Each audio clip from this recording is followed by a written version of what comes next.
Chiefs fans, buckle up for an exclusive dive into the 2025 OTAs.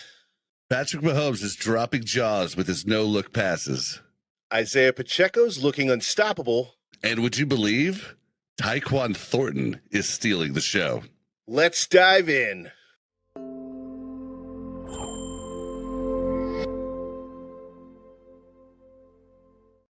From the heart of Kansas City, we bring you Buk N Bob Take on Chiefs Kingdom. I'm Bob. I'm Buck. We're not fancy analysts, but we do have just as many bad takes. What's up, Buck?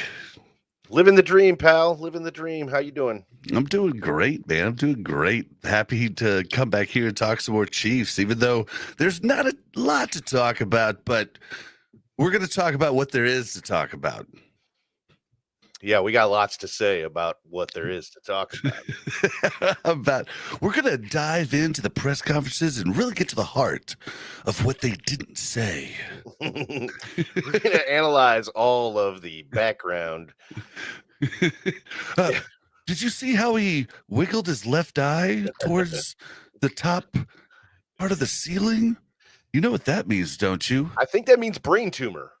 It means nothing. Oh, if just one eye moves? Yeah. Oh. It's like back and forth. It's my good. Take my good hand. You should go see a doctor. Oh yeah, but so we're gonna go over the recent pressers from the OTAs. We're gonna talk a little bit about OTAs. We got some other stuff to talk about, some shine outs at OTAs, but it's a lot of OTAs. But we're going to also be willing to take questions from the chat. Go ahead and, if you're in there, put in questions with just a question mark or 3 question marks in front of the question so we can save them. We'll be talking about those. But first off, real quick, just to start off, we did something new this last week. So there wasn't any news, and the people putting out news, I love them all, but I mean, you're really stretching it. Like, unless you actually went to OTAs, you're probably stretching what you can talk about. But I respect it. But I didn't want to do it personally. So we tried something new. We tried doing a Chiefs Legends video. And dude, it was the most fun that I've had making a video to date.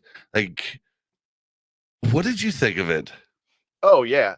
I mean, I'm sure that the viewers and listeners don't know, but I had a tough time with my part of it. There was the part where we actually talked about, here. We should preface. We did a video on Eric Berry, and he's one of my favorite players of all time. I have his jersey. I've had it for years.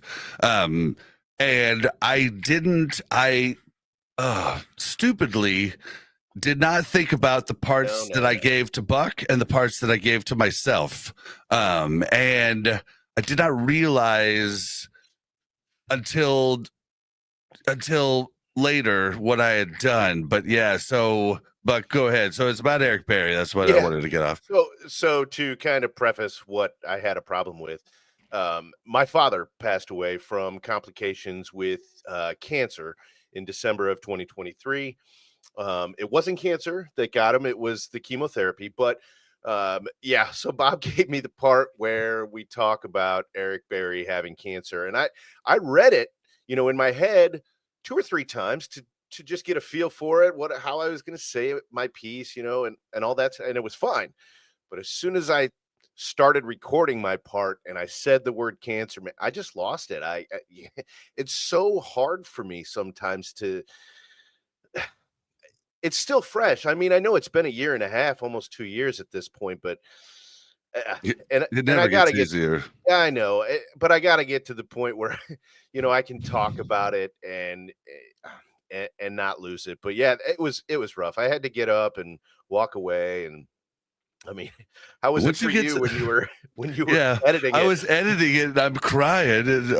But oh my gosh, this is not good TV here. Okay, but you have to get to the point to where you can remember the good things, and that's what you focus on, like, And I do. Yeah, we that's do for everybody. as a family. We absolutely focus on the good things.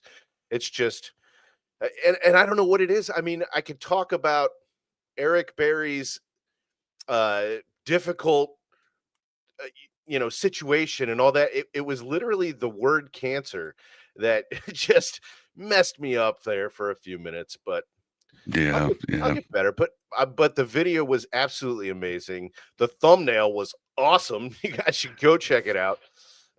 If I do say so myself.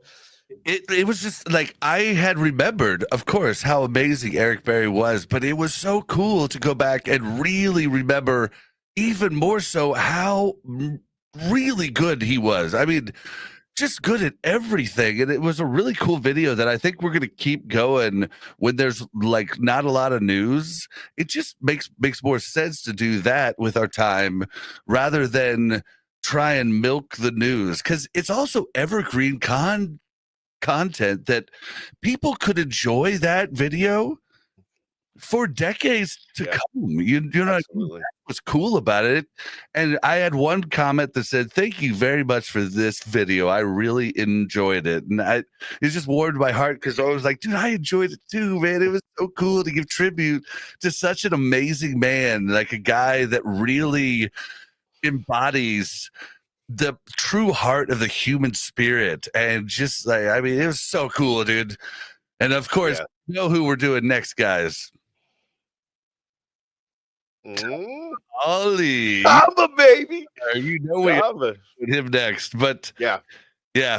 So it was a really cool, fun video. I hope you guys liked it. I hope the YouTube algorithm likes it. Share it out to your friends. Like, help us out with that. Get the word, because I really think it's a cool video, and I really was proud of it. The NFL hit me with a ton of copyright claims, but that's okay. Yeah, we'll get over it. Yeah, so the Chiefs, I think you're right, though. I think that we are going to kind of make that like a Chiefs Legends kind of series that we do. Yeah, series. Thank you. That we do, because that was, I mean, it really was fun. It was a good time. And like you said, looking back on the highlights that he did, we forget, how absolutely breathtakingly amazing he was. Yeah, on the field. It was, oh man, so much fun. Yep. Well, welcome everybody in the chat, the people that took the time to come here with us live. It looks like we got 7 of you now. King Jamie the Mad. Anybody else want to sound off in chat if you want us to say hello? But thank you guys for coming. And let's think your mom's watching. I don't know if she watches live. I'm not sure. Okay. I know my brother was going to try to catch it live today. He's been trying to catch it a bit live. So I drove by their house. I drove by their house last week and I gave a little honk. like you did every time when you worked at AT&T. Yep. I wonder if they're just chilling in the kitchen sometimes. They're like, who the hell is out there honking? Probably. Oh man. All right. So should we just jump into the press conferences? Because there were press like this would have been all of our news video if we did a news video this week. It would have been these press conferences and breaking them down. But I figure we do it on the podcast because that's where it seems appropriate. So we're just going to start this one with Andy. We're going to have to fast forward a little bit here. Look who it is. Hey, what's up? My brother. What's going on? How you doing? I miss you, brother. All right. So, we're just going to start this off. There was a problem with the feed during Andy's presser, but we'll get through that and then we'll talk about what he had to say. And at any point, me or Buck could pause it to just interject what we want to say at that time. So those are the rules. Let's do it. Again, this is a voluntary camp. We've had great attendance throughout the phase 2 and phase 3 periods here. So we've got a couple people that are under the weather. So we were short a couple guys today, but that's for the most part, it's been very good. And I'm not going to get into injuries and all of that bit, but I've been pleased with what. Can we just talk about that for a second? Can you imagine having to call in sick to Andy Reid? Okay. He's specifically talking about Rashee Rice right here. So Rashee Rice was sick, and he didn't want him getting everybody else sick. But I don't think it's calling in sick. I think it's like the team doctors say, bro, you got the flu. Get the hell out of this building, right? Type of deal. Yeah. But I don't know. It could be calling in sick. What I've seen from the guys and the effort they're giving forward, the young guys have been working their tail off, and we've been loading them up with stuff, and they've seemed to be able to retain it, which is a positive. So, anyways, that's time's yours. Because when you talk about it, I do want to say something about. So, I was on cough alert last season with Andy, coughing constantly during press conferences. I'm feeling good about him not coughing in this press conference. Yeah, I don't think I heard any coughs. Yeah. Maybe Like he should have stayed home.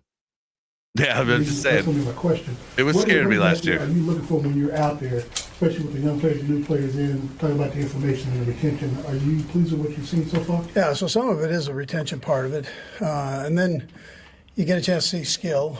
Now, normally they're kind of crawling before they walk and walk before they run. They're in that phase, so they're might not be as fast as what you're going to see once you get to camp and as you work your way through camp. But still, they're doing a nice job of it for the most part. Yeah, bullshit. They're going to be faster in these OTAs than they will be at camp, because at camp they'll have pads on. Oh yeah, definitely. Got to call it how it is. Well, not probably... it is what it is, but how it is. Oh my God! Yeah, that changes the whole thing. It does. It does. Yeah, they probably are. Well, they're definitely faster without pads on. But do you think they're having them go at full speed? I'm thinking some guys are going at full speed because they want a job. Yeah, I guess that's true. They're probably telling them not to go full speed, but they're, no, I'm going full speed. Maybe that's why Taekwon looks so damn good right now. Yep, he was someone Veach was interested in prior, and it's somebody. I mean, he was on the Patriots. The Patriots have mismanaged personnel for years now, so it's very possible he is. We'll get into talking about him. Yeah. Coach, earlier in the week, if we're able to see Rashee, I guess just what were your impressions of what he's been able to do so far during this thing? Yeah, he's actually one of the guys under the weather. So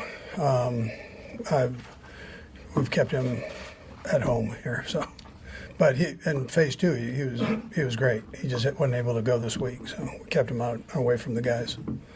Coach, you mentioned throwing the young guys in there, just seeing how they respond.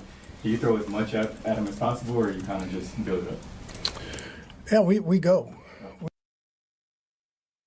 All right. Get on top of it, and here's where I think it starts it's a little bit like camp, where you're installing plays today, and then we ask them to go execute those plays. We try not to back up and go over the plays we installed yesterday, but at the same time, if you're not doing your stuff at home before you get into the install meetings and reviewing, then you're going to have a problem once you get out there. So it looks like these guys are taking, and there's a method to that madness, so they have to go home and develop some study habits with that. And they seem to be doing a good job of it. So this part right here is something. So I hear a lot of creators talking about the Chiefs and talking about how OTAs are the most beneficial for wide receivers, corners, yada, yada. And I think that's because that's what they see. That's what they see on the practice field, because that's the majority of the drills and stuff that they're doing. The rest of the personnel's doing a lot more solo drills, not solo, but like where they're not having contact, right? Mm-hmm. But the thing is, though, these OTAs are big for seeing new players that are coming into the building, how quickly they can adapt to your playbook. Like, they're quizzing them. They're doing things where, like, okay, you've got this situation. We call this change in this play. What does that mean? And those are the things that the media and stuff don't really talk about. But that's the real importance of OTAs, in my opinion. Are they instituting the playbook that exists currently, or do you think this Yes. is a mostly okay? So it's Yes. there's not a whole lot of new plays. It's more integrating the new guys into what's already there. Okay. And the vets that show up can help the new guys understand quicker ways to, some people learn in different ways. Like when I learn somebody's name, I try to use something, like I met a Jeff today, and I was like, and the way I'm going to remember his name is, my name is Jeff. Like, yeah, but those types of things players can help other players with. And that's what's huge about OTAs and them getting, a lot of new guys getting to meet, stars they've watched, since they were kids. It's interesting. Like the rookies coming in, getting to meet Kelsey. Wow.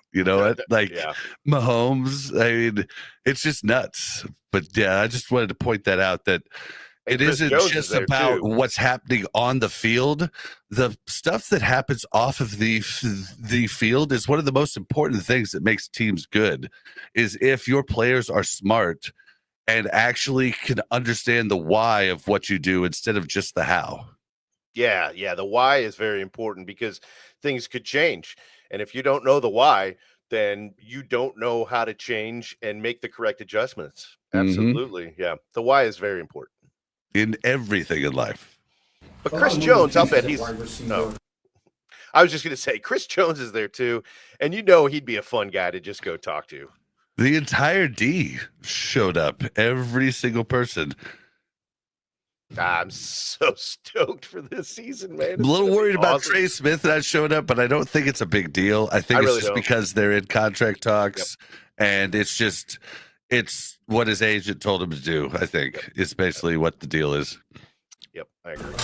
What are you hoping to see out of a guy like Sky Moore before the Pats come on in camp? Yeah, just getting back in the swing of things. Why are we talking about Sky Moore? Yeah, why are we talking about? If he makes this team, my whole opinion of the season changes. Come on, man. Okay, all right. Yeah, All right. Go ahead. Yeah. Woosah. Wasabi. All right. Play it up. But he looks like he's doing a good job. All right.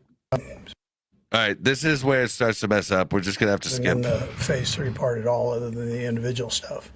So we've kept him out of the team stuff with that, but he did all of phase 2. Okay, now he's talking about Simmons. So the internet crapped out for the Chiefs press conference during the Sky Moore talk. Which is weird, because when I watched it earlier, it didn't. It's because you probably heard it from you heard it on 810, right? I was watching it on YouTube after I got home. Okay, then maybe you got Matt Derrick's version. Maybe I should have grabbed that version, because the media that is there are allowed to record their own. I took this from the Chiefs website because this should be copyright free. So it was probably Matt Derrick or somebody that recorded their own at the actual press conference. Quite possibly. Bummer. All right. You should have. I wish we would have talked about that prior. What's chat's so quiet right now? Done a good job of what we've seen. We just got to get them in with the defense against them. So. And as you build it with Xavier Worthy, last year as you built him along the season and sort of learned more play. See, yeah, this is all jacked up. I don't know. We might just need to skip. Moved him there for that. Yep. See, this is just. There and so we're moving. Yeah, this is not us, guys. This is the actual feed from the Chiefs YouTube channel. Maybe Andy needs to see a doctor, and this is all really happening. Yeah, strong. Oh my gosh! Should we just skip this? Quite a tour. Maddie, look at it. It just stops every. Oh, you just stopped it. Yeah, I paused it. Maddie makes a good point. He had to Google what OTA stands for. Oh. We did too. Yep, we did too. Yeah, we did too. Yeah. Do you want to tell him? I don't remember. I don't either. All right, Maddie, come on. What is it, buddy? It doesn't stand for optional training. It's organized team activities. There we go. There we go. Thank you for And that. and Matt, they are voluntary. Yeah. They're basically like, if you want to come. But Is the it best voluntary for teams the have the rookies? most people show up. I don't know if it's voluntary. I think it is for rookies. I think it has to be. But the rookies, it would be silly to not show up. Oh yeah, absolutely. Like even Omar Norman Lott, he's the last rookie to not sign his contract, but he was still at OTAs. So all them rookies want that guaranteed money. That's the only difference in rookie contract. They're stuck at a certain amount, but you can guarantee more. And yeah, all these rookies are trying to get full guarantees. More power to them, but It only helps. It can't hurt anything to show up unless you get injured. Yep. All right, let's see if we can get this. You don't have one of those really, you had that really tight stretch near the end last year, which is a real challenge, I know. But is this a little more spread out? I guess. Yeah, no, look, you're playing all the teams. It doesn't matter where you're playing them. You got to play these guys. And they're doing the same thing we're doing and playing on the same days we are. So we got to get ourselves ready and go. You've only got so many weeks you can play, and you want to make sure you take advantage of that. So I don't get caught up in all that. Whenever and whatever goes, we go. So. Coach, you mentioned earlier that you saw Josh Simmons as further ahead than what you expected. Granted, there's still the time Josh before Simmons training camp, thing. but how much is that projection he will be ready for the start? Or I know you want to play it safe with him. Yeah, no, I think for sure for camp, we might be able to get something out of him in the team periods in phase 3 here. So that's a positive. We weren't expecting to be able to do that, but he's really done a good job with his rehab stuff, and the doctor that did his surgery did a nice job. So. Coach, you've had Justin Ross for a couple of years now. Where does he fit in?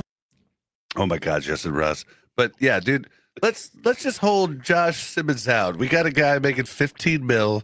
Let's see how he does. Let's let Josh rehab and kind of fill in spots and learn the offense. Let's not push him in. The media is really trying to push him in. They just love to try to push him in too fast. He was the first round pick. And traditionally, if you're picking a guy in the first round, you really want him to play. So, like, I get where they're coming from. I want him to play too, but he's a late first round pick, though. Sure, whatever. We are in a position, hopefully, that he's not needed on the field immediately. So, yeah, absolutely. Let's get him 100% before we get him out there, and then let him, like you said, learn the offense, learn all of the offensive line positions, and that can only help him even if he does take over left tackle. All right, let's hear about Justin Ross for the 7th year in a row about how awesome he is prior to the season that he doesn't make the cut. Bob's not a fan if you can't tell. Yeah, as long as he stays healthy and he's out there, that's a plus. I mean, he competes. I mean, you could argue that he had one of the best camps last year, and it's just a matter of keeping him upright and trying to work him in that mix of guys. But he's a big receiver that has got real good hands and has done a nice job for us. Yep, and if frogs had wings, they wouldn't bump their ass when they hit the ground. Oh, I was hoping you got that, man. I was hoping you didn't screw that up. Good job. Proud of you, man. The last one, Matt. Coach, what's the importance of rotating guys this time of year to really see what you have? Yeah, I probably should have mentioned that earlier, that we're moving guys all over the place. So whether it's the young receivers, whether it's the DBs, linebackers, so we're just kind of fitting pieces in there like we normally do during the preseason time. So in the offensive line, like I said, we're moving those guys all over too. So it's that pays off for you, I think, once you get going here. Try to find the best people for those positions, what they do the best. Okay, thanks, Coach. Okay, good. Thanks. Well, and King Jamie the Mad says, if it don't fit, don't force it. Talking about Justin Ross. And I think... Was he talking about Justin Ross or was he talking about Josh? I think he was talking about Justin Ross. But I'm not sure. But it makes a good point for me about Justin Ross. So basically, okay, so Justin Ross is he's basically just like, what's his name? Coolest dreads in the NFL. Oh, Hopkins? Hopkins, yeah. He's a big-bodied, not super fast, go up and get those 50-50 ball receiver type of guy. And now it makes me wonder, is that why he's always looked great in camp? Because Mahomes is willing to throw those balls in camp, but not in a game. So is that why he always looks so great in camp, but never actually makes the team? I don't know. Tyquan Thornton has that same kind of length, but he has the speed to get open, and that's why he might have shown out in these practices. But we'll talk about that in a little bit. Let's get on to Patrick Mahomes. Let's do it. Thank you. Sorry, I didn't have time to cut these up before, so we got to just kind of... All right, guys. Go ahead and fire away. Patrick, being now year behind with this and doing the OTAs and Chris Jones being out here, how important is it for you guys to kind of set the tone and set the tempo for these guys that are trying to learn the system, and even the free agents that are coming into the system as well? Yeah, for sure. I mean, it's awesome to have the leadership that we have, and to have guys like Trav and Chris Jones who are still coming to OTAs and getting the work in. It kind of shows the standard that we have here, and we've been doing it all throughout this spring. As guys are working hard, you can tell they're motivated to go out there and be even better this next year. So it starts here, and I think guys understand that. Patrick, you're still months away from actually turning 30, but I do wonder if you're starting to have any sense of, how long you've been around all of a sudden, and what what your view is from now back to when you first got started, how different it might feel physically and mentally. Yeah, for sure. I mean, first off, kids, I feel like age you a little bit. So having 3 kids makes you grow up. But it's been a fun run, and we've had a lot of great players in this building, a lot of great people. All right, though, that's something to talk about, though. Dude, he might have like a lot less on his plate. This is the first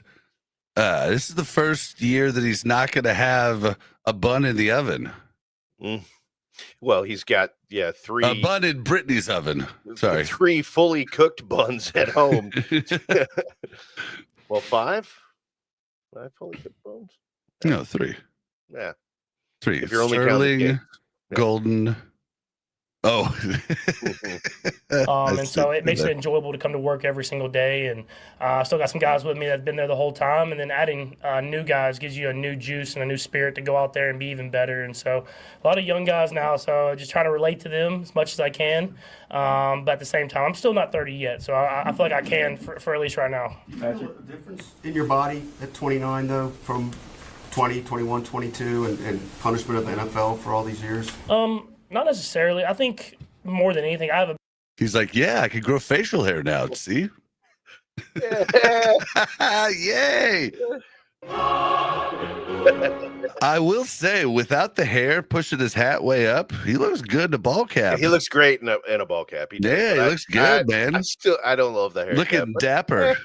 If that's my biggest complaint about Patrick Mahomes, we're doing all right. All right. Better understanding of my body, so I know what I need to get in. I know the extra amount of recovery stuff I need to do, how to feel my best on a day-to-day basis.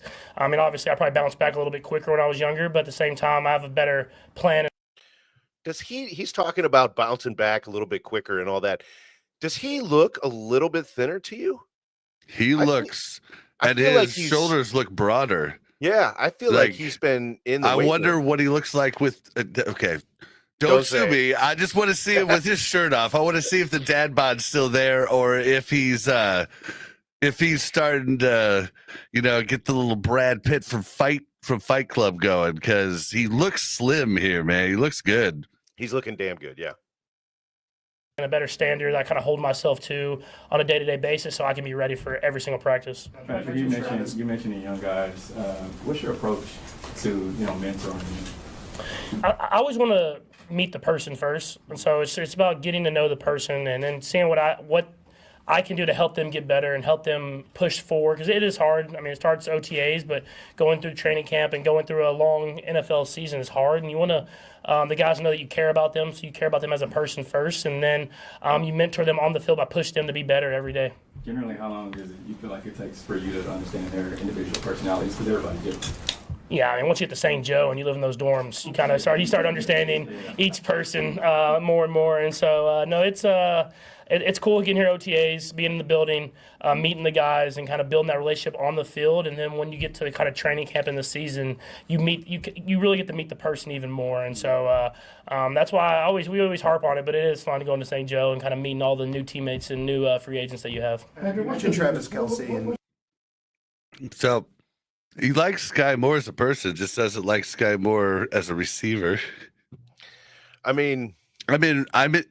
inferring quite a bit, but it always just seems like they're out of sync. Like, and I don't know if it's because Sky Moore doesn't run the route correctly, but according to PFF, Mahomes throws him a lot of uncatchable balls, which sounds to me more like it's just Sky Moore is in the wrong spot. It's quite possible. I mean, it's got to be. Yeah, he doesn't have a problem throwing to other guys. Well, also at the same time, I don't think Sky Moore was ever going to be anything better than just a primarily slot, like wide receiver. He's just small, like it's just, he has looked bulked up though, which we're talking about in a second, but yeah. What's the biggest takeaway from in your focus and how you lock in from when you lose a Super Bowl versus when you win one? Because, Yeah, I mean, it's hard. I mean, I feel like I focus every year because I know how special a run that we're on, and how many years left I'll have with all these great players and a great team. Every team's different, and you don't want to miss an opportunity. But I mean, obviously, when you lose a Super Bowl, I think there's sometimes in those workouts where you may be a little tired. You have that extra added motivation to finish even harder, finish even stronger. And I mean, I think it'll be good for us at the end of the day. I mean, obviously, looking back, you want to win the game, but a lot of these guys hadn't ended the season on a loss that are on this team now. So I'm sure they'll be motivated to go back out there and try to find a way to get to the Super Bowl and win it this year. Patrick, you mentioned Travis and him being here. I guess what's your sense of the shape he's in and the motivation to, like, if this is the last ride, to sort of make it count? I mean, if it's the last ride, you would never know. I mean, the way he's talking about football, the way he's talking about working and trying to be even better this year than he was last year. I mean, he's not. It doesn't seem like a guy that it's his last ride. Like he's tired of the job. I mean, he's in here, he's working, and I know his body feels good. I think it feels better than even last year before going into last season. Just because I think he's motivated to go out there and have an even better year than he had this last. Dude, so supposedly Travis has lost 25 pounds. I was literally going to pause this and say, I wonder that's what I'm doing right now is I'm looking up Google Images just to see if I can find, any images from the last week or two. If he's lost 25 pounds, that's a lot. I mean, that's crazy. I mean, you have to remember he's like what, 6'6", 6'7", something like that. So like 25 pounds isn't going to be like it's not going to be as noticeable as it would be on somebody who's below 6 foot. You know what I mean? Mm-hmm. So that's one thing to consider. But if he says it, I don't think he's going to lie. I mean, he straight up said it. So I don't know. Nope. King Jamie digs my lid. Everybody, yeah, you love that hat. Yeah. I got this from a guy, Sean, at the dog park. Same dog park I met Joe Blameyer at.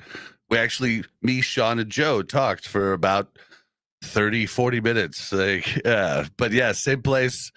He buys a bunch of the stuff when he can, and then he just had it. So he sold it to me for way less than the price going on eBay, because these are going for about $90 to $110 on eBay. It's absurd. People still use eBay? Yep. Isn't that weird? Yeah.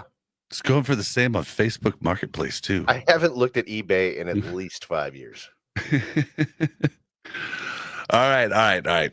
Let's see what else he has to say. But I'm pretty excited about Travis Kelce. Like he had said back on the Pat McAfee show via text that he was going to get back in shape. And if he's really lost 25 pounds, I mean, that's a big jump. Here's a picture of him. He's getting into his car. And so you can only see from like here up, but you can tell right in the throat and the chin that he's definitely lost some weight. And his hair looks phenomenal, by the way. You're the ultimate sports fan, and I'm sure you grew up watching those Thanksgiving Day games with the Dallas Cowboys. What's it going to be like to play in one of those?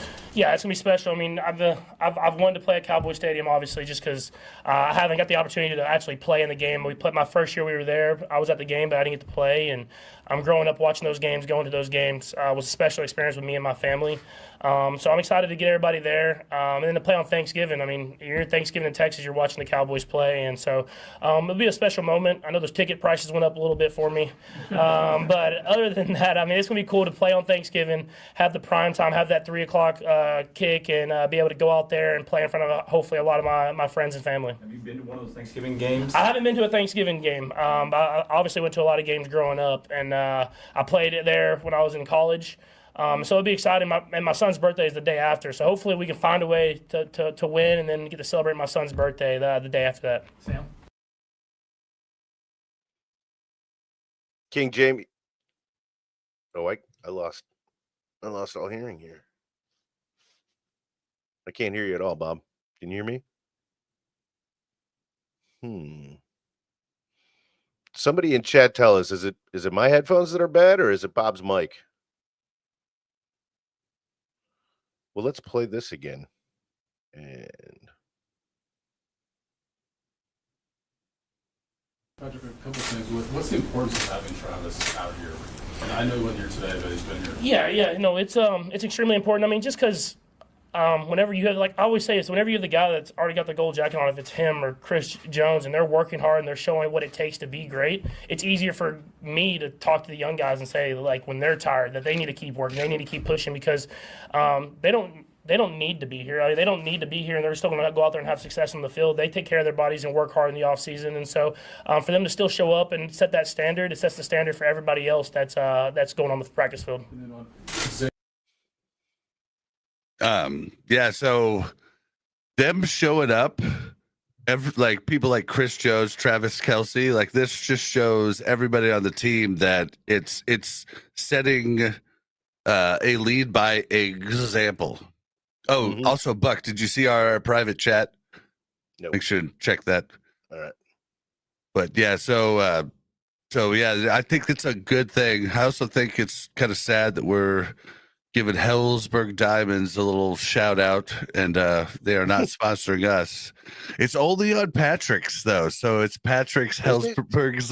It's Patrick's Hellsberg's Diamonds promo. Interesting. Yeah, I wonder if noticed that, because if I was gonna cut it, I was gonna zoom in and like take that out, but I didn't have time to cut them all up. So yeah, I didn't notice if that was in the video that I watched. Oh, by the way, I did find a picture of Travis Kelce shirtless. One, he's looking damn good.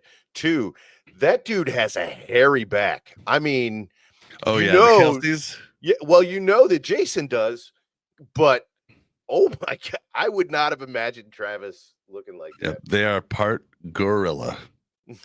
And you made me think of one. Here comes the 2 to the 3 to the 4. Nope. You don't know good music. Xavier Worthy, I wanted to ask you about him too. What did you learn about him those like final 6-7 weeks maybe of this last year? I think the biggest thing I learned is he's not, I mean, I knew this, but with more opportunities, he's not just fast. He can make plays. And you saw that with some of the contested catches that he made kind of towards the end of the season. If you think back to the Bills game, or even the last catch he had in the Super Bowl, I mean, he's someone that will go up and make a play on the football. And so my job is to give him more opportunities. Even when he's running with someone and it's one-on-one, throw the ball, let him go up there and make a play. I think adding Hollywood being healthier and then having Rasheed back out there is going to give him more and more opportunities to stretch the field down the field. All right, King Jamie, you got this comment in, but I said this like 5 minutes ago.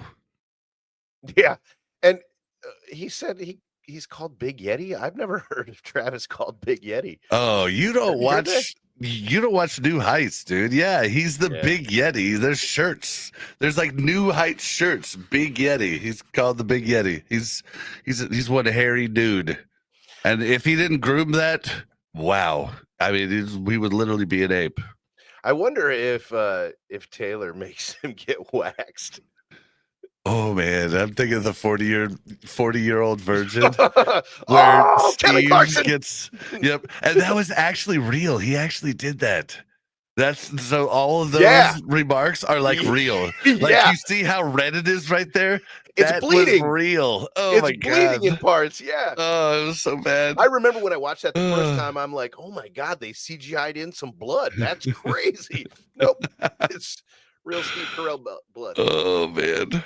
Draft night, you posted a happy emoji when the team selected You Josh Simmons. posted a happy emoji. emoji. This is what media is these days. You posted a happy emoji. I'm sorry. Him and maybe potentially have this left tackle in the future.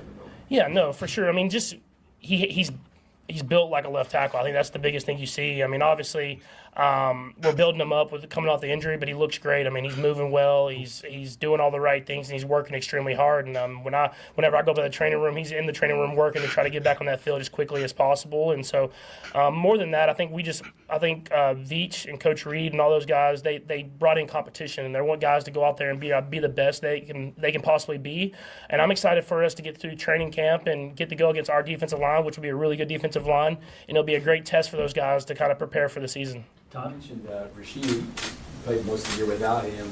We've heard good things about what he's looked like. He wasn't out there today because he's sick. But what's he look like for you right now? I mean, he looks like Rashid. I mean, I think having the injury was it sucked, but happening so early in the season, he was back like right when the offseason started, and so he was up here working hard, extremely hard, and he was back home working extremely hard, and so I was throwing with him in Dallas a little bit, and then getting him back out here, and there's no limitations. He's out there playing, he's making plays on the football field, he's explosive, he looks fast, and I mean, you saw the start of last season. I think he can be one of the best receivers in the league, and so just to have him, to add with Xavier and Hollywood and all these other guys that we have, it's another position I think Veach has done a great job of bringing in competition, so that we can go out there and make a lot of plays happen. Matt? Okay. I was going to let you do this comment you put up if you wanted to real quick before we... HD Chiefs fan said it has the Nebraska quarterback made the haircut change yet. Are we talking about Minshew? Is that the quarterback from Nebraska? Because I don't want him to get a haircut. I love that. because I think that's a Mississippi mudflap, bro. Like that's a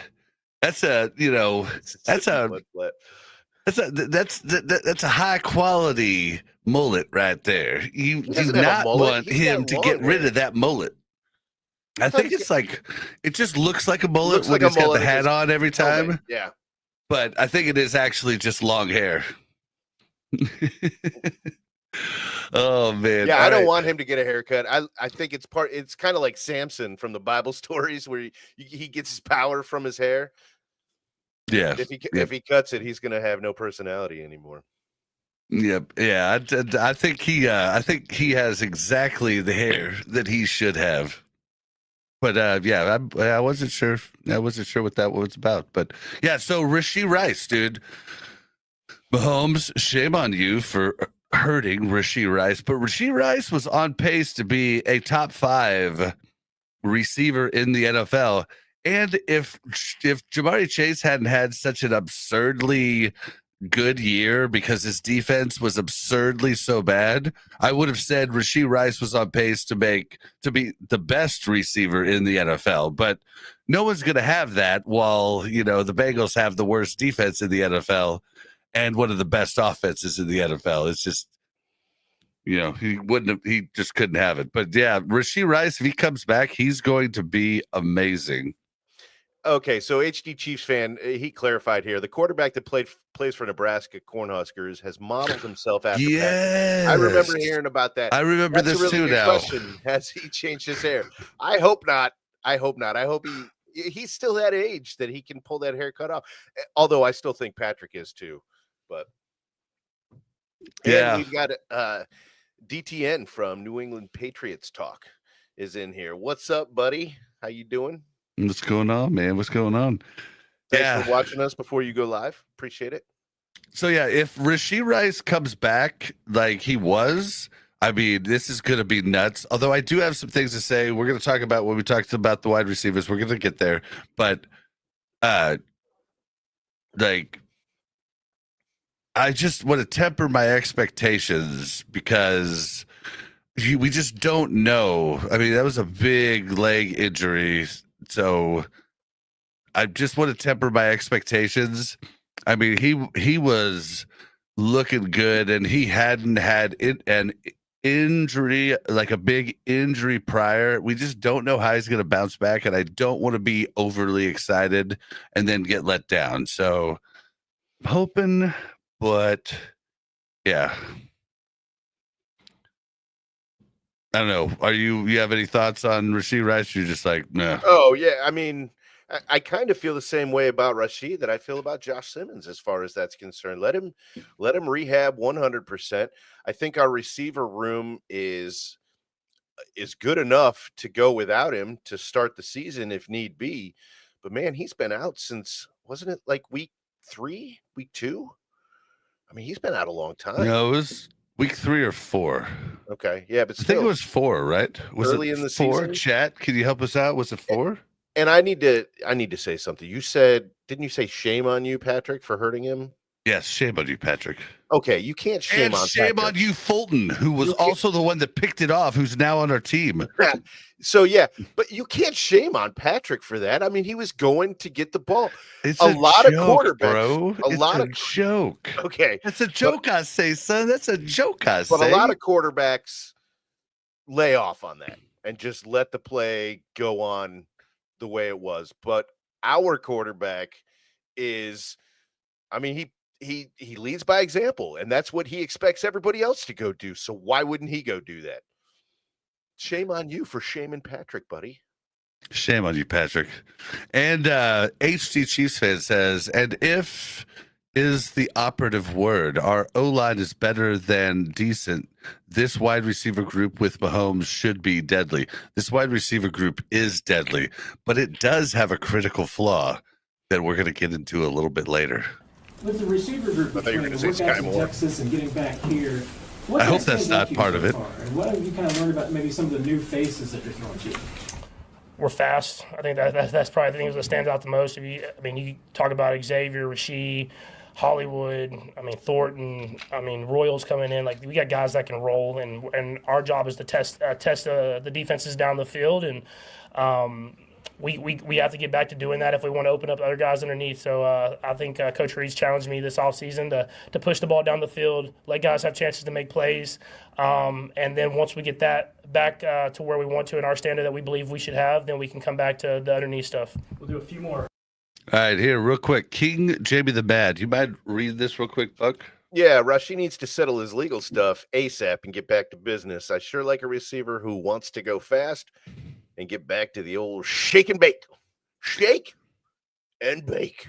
So I don't understand why more people aren't talking about this on Chiefs channels and everything else, but it was told, I mean, it was a known fact like months prior ago that his lawyers, he's some sort of state senator or state representative of some sort, and he has a complete pass. Like, there's no way it goes to court this season because of something going on in the government system, like with the presidency changing or something. I don't know the word, like the exact reason, but he's like, Rashee Rice isn't going to go to court because his lawyer has a continuance. So it's just not going to happen this year. So we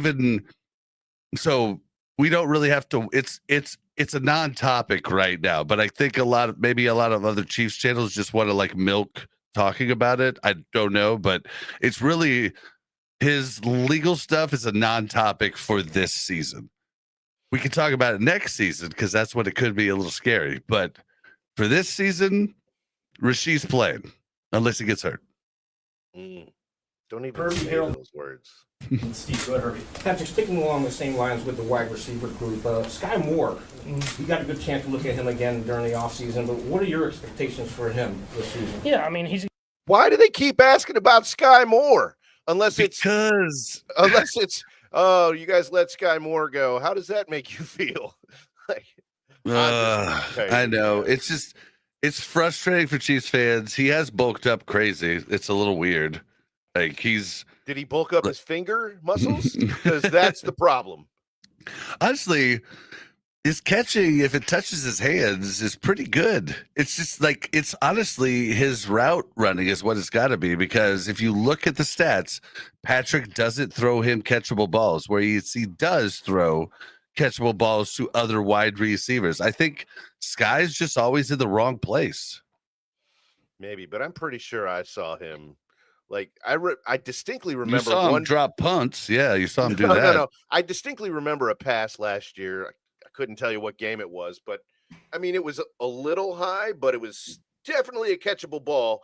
And I don't even think it went right between his hands, and I don't think his hands even touched the ball. I can't even remember any Sky Moore things from last year. I think I've blocked them out. Like they're just,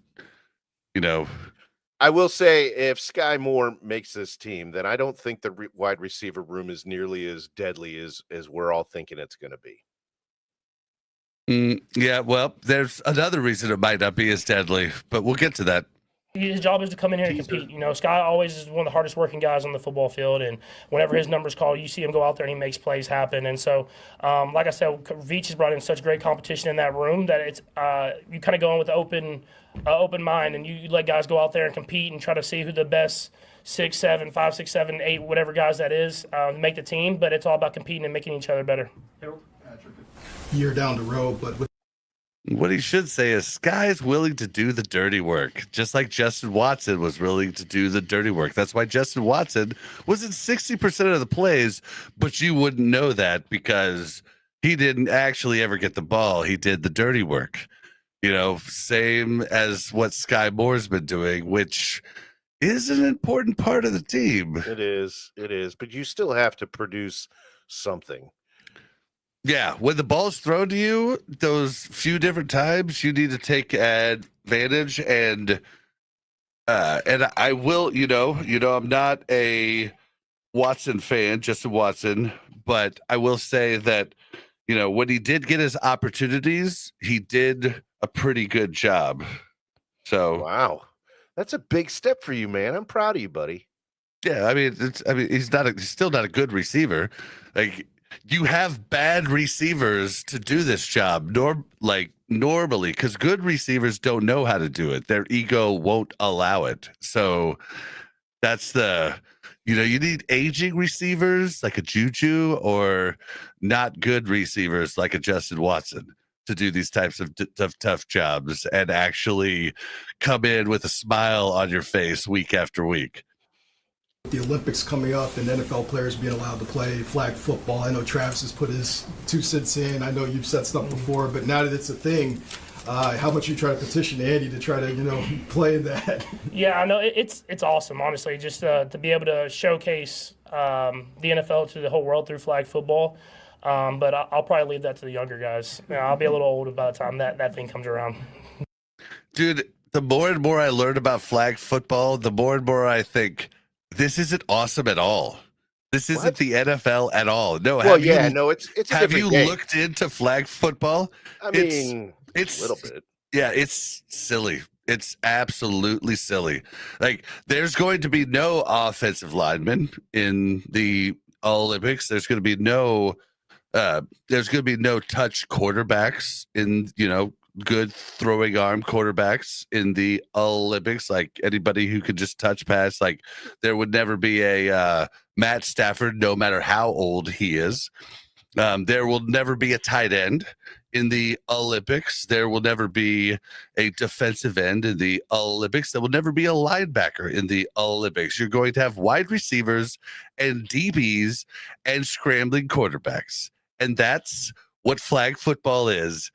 And that sucks, dude. It really, I was kind of excited about this because I didn't know enough about flag football, but looking into flag football, This isn't exciting at all. This is just lame, if I'm being honest. Like, it's just lame. It's actually showing the world a really inferior product from the NFL, and it's kind of gross, to be honest, if I'm being honest. I wonder if it could evolve, though, to be full NFL style football. How? The Olympics. You can't. Contact's not flag, allowed. No. I'm not talking about flag football evolving. I'm talking about what they're allowing in the Olympics. They're going to start with flag football, but do they eventually go to full contact football? Yeah. Okay. So my brother in chat says it could be lame, but it could just be totally different. Yes, that's my whole point. It is totally different. That's why when Mahomes says the NFL representing in the Olympics, it's just not a thing. It's not the NFL representing. It's literally just a different game. Like, it's like the difference between hockey and what's the one where you push the little puck down and you garden for it as it goes by. You brush the ice as it goes by. What's it called? Oh, curling. Yep. It's the difference between hockey and curling. That's like flag football's curling, hockey's hockey. Yeah, right? but what he's talking about, the NFL difference. being represented is, it's the team is going to be mostly, NFL if players, not all NFL players, showcasing their skills at their position. But it's going to be corners, wide receivers, maybe running backs. Honestly, I think running backs that can throw might be the target for actual quarterbacks in the flag football Olympics. Like, I don't think that being able to throw all that well is really important in this. Like, it's kind of sad. Like, Patrick Mahomes would do bad in this. Like, I think that's why. Like, I think he's done the same thing. He's like found out what flag football actually is. It's like, whoa. Mm-hmm. Oh. Well, and you say no tight ends. I understand that there's no tight end position, but don't you think that Travis Kelce going out there and competing as a wide receiver would be a good choice for that team? Not even close. You don't think so? No, because he can't run somebody over. He has to get away from them.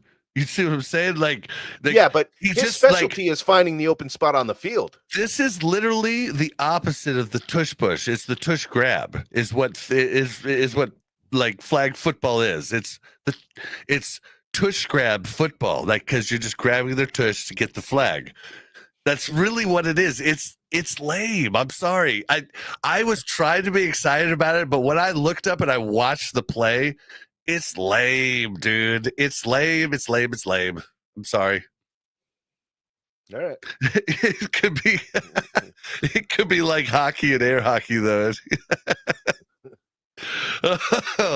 Yeah. I mean, maybe. I mean, it'll be cool. It's just we should really emphasize to the world this is not NFL football. This is flag football. This is, this is like swimming with the little arm tubes on, like that's the difference between what this is. And that's but what this is also going to do is this is going to showcase the NFL football players to the world. And a lot of people, we know the NFL is expanding and trying to go into different parts of the world. I mean, we've seen that for years now. But this is going to reach people that would never even considering watching an American football game. Well, now it's in the Olympics.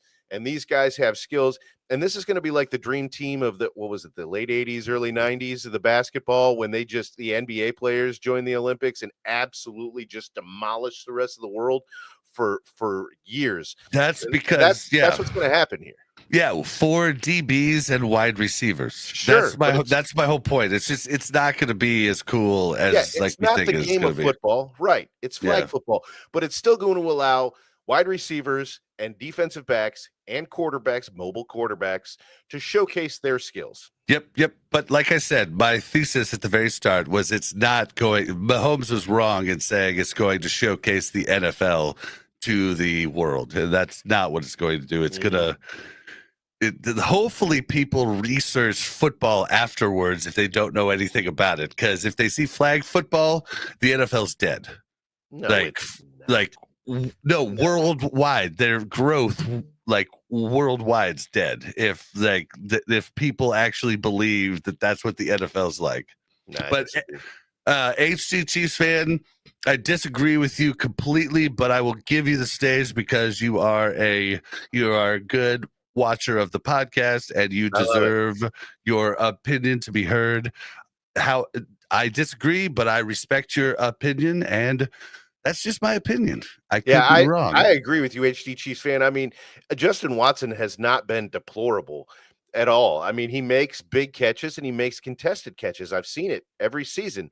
So I think Bob is just a little harsh on him, and I don't think Bob is wrong. There are other receivers that are way better than Justin Ross that could make this team, but Justin Watson. Sorry. Yep. But if Justin Watson doesn't make this team and Sky Moore does. Well, Justin Watson's gone. He signed elsewhere. Okay. But yeah, we covered it on the show. You covered it too. But we'll talk about later why Justin Watson leaving might be a bad thing for the wide receiver group. Just because I say he's a bad wide receiver, he's a badass utility receiver. There's a difference, and what he does utility-wise is the same thing Sky does too. So it's the things he does unseen that are huge for the offense that nobody pays attention to. So we'll get to that though. Steve, Patrick, Pop went back to school, got his degree. What does that say about? Okay, all right, we're gonna skip that. Like Pop going back, Pop talks about it like. Some of these questions from the media, I'm just like, why, dude? Well, there's no news to talk about, so I know it's just like ask something good for freak's sake, man. Rock paper scissors. Yeah, to see who was gonna go. Yeah, right. 2. I beat him in 2. So. Did you win or did you lose? I won. So. You want to go first? Yeah. George, go. Wait, hold on. HC Chiefs fans kind of makes a point here. So. This whole flag football with NFL players is the fault of the NFL because they've championed it for high schools as a varsity sport, so they have to be involved on the Olympic level. Yeah, they're championing it for. Maybe I don't want to touch this subject, but they're championing it for a certain reason, and it's not. Yeah, they're championing it because it can be an all-inclusive sport. Let's just put it like that, and let's just leave it at that. That was a good way to put it. Back with Ashton, you just talk about the relationship you guys have and how cool is it to see him out here working with him on the field? Yeah, it's a crazy coincidence, because I love this guy. I've known Ashton for a few years now. We had the staff that I had under Purdue, who I absolutely love, like family. Coach Brom, Mark Hagan, Dominic Green, all those guys. After I left, they went to Louisville and they had Ashton, and we were just raving about him. So, I spent a lot of the off season out there training with those guys, and took him, and showed him some stuff and helped him out as much as I could, give him my number, and say, hey, if you have any questions, ask me. And it's kind of been a great relationship. I want to help him out as much as I can, and I was overseas when the draft was going on, and I had like 50 messages like, "Hey, Ashton got drafted. It's crazy," and all that stuff. So it had really to be crazy. I think he'll be a great addition. Was that on your radar at all? What's that? Was that on your radar at all that you thought that you guys might draft and he might be teammates with him one day? That's kind of above my head. I mean, I'm whoever we're gonna draft, whoever we're gonna bring in, I'm gonna be happy with him. About potentially playing with him ever? I had talked with him about a few different things, like when he was going through the combine process and the pre-draft, and helping him out because we trained at the same place and all that stuff. So help him out with a few things there. But no, you never think, there's 32 teams. You never think that it'll happen like that, but stars align and it happens. So. What is it about his game that impresses you? I think, first and foremost, as a defensive end, as a defensive player, tenacity and, the effort on that. I'm sorry to pause I love here. that. I love that word, tenacity, dude. It's what I named my World of Warcraft guild back in the day. Tenacity, never give up, never surrender. I love George Karlaftis. I hope he gets him in there with Tamba, dude. I really do. Because, like, FAU is coming with Tamba a little bit. It doesn't seem like he's bought in. Whereas George was there with Tamba this week, early in the morning before OTAs. Like, that's what George is putting in. Like, George of the jungle just never gives up right here. I'm going to be with Tamba soon, buddy. Oh, yeah. I know. Yeah. But yeah, you know what I wanted to hear his answer when they asked him what he was impressed about Gelati. I just wanted him to be honest and say, well, he looks a lot like me. I mean, he plays very similar to me. So I'm very impressed by that. Yeah, and he has lower body strength that makes Karlaftis' lower body strength look small. Like he has some lower body strength. Like that's how he was raised. Yep. Yep. Yeah. So I'm excited about this. I'm hoping Ashton Gelati buys into the jiu-jitsu thing because talking to Tamba, it sounds like it's a really big deal. Like, okay, so Daniel Longstaff, hey, new to the chat. I don't think we have seen you here before. Welcome. Yeah, thank you for coming to the live show. But it says George looks faster, dude. You mean faster than he was last season, or faster than Gelati? Probably faster than he was last season.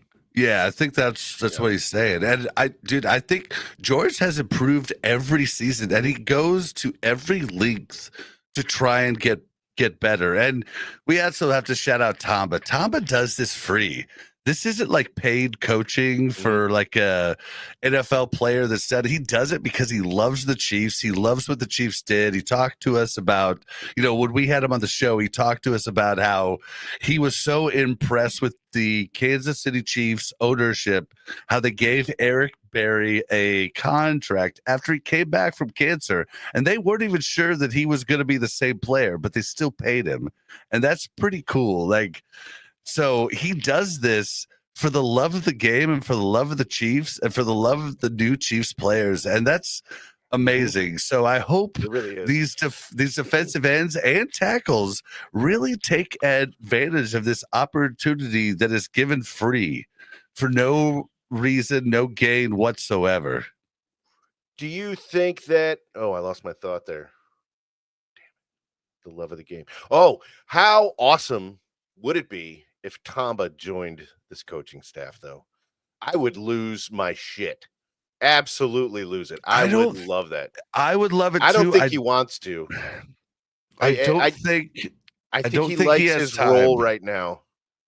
I don't think he has time because he spends, like we talked to him about it on the podcast 6 weeks ago. Like he spends a good amount of time still in Liberia running water to, like, I don't think the Chiefs could hire him with just the fact like that you can show up when you show up, but he decides to do it on his own time without being paid, without anything.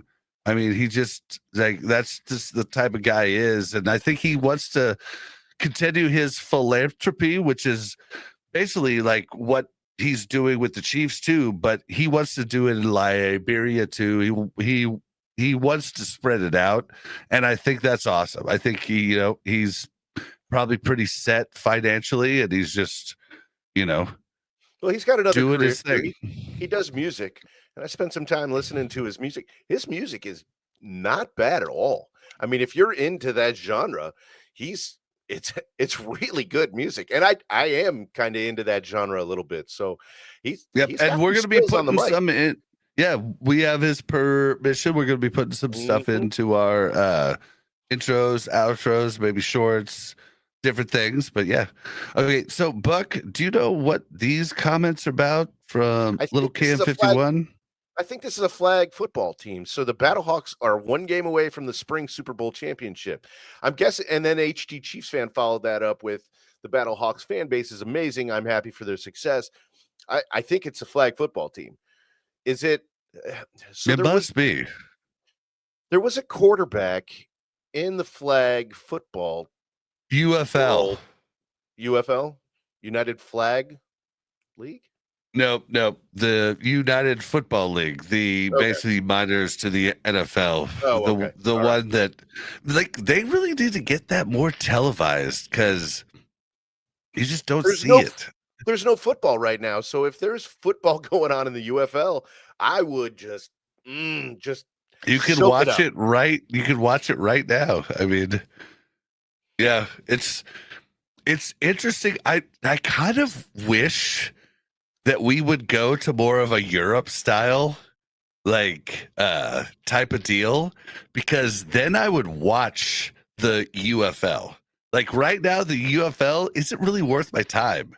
But if teams could get pushed out of the A League to the B League, and people in the B League could be pushed into the A League like they do in soccer in Europe,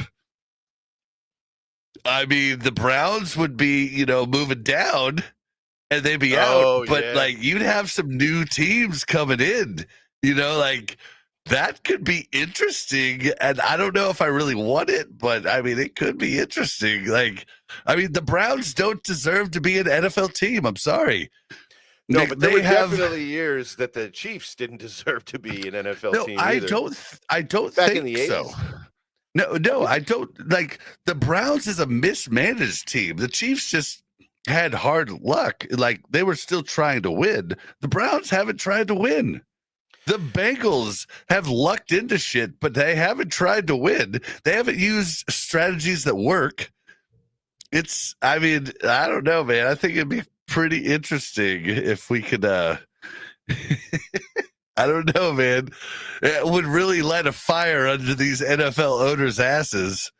Although then they would buy their minor league teams and have two teams. I mean, yeah, it would be gross still.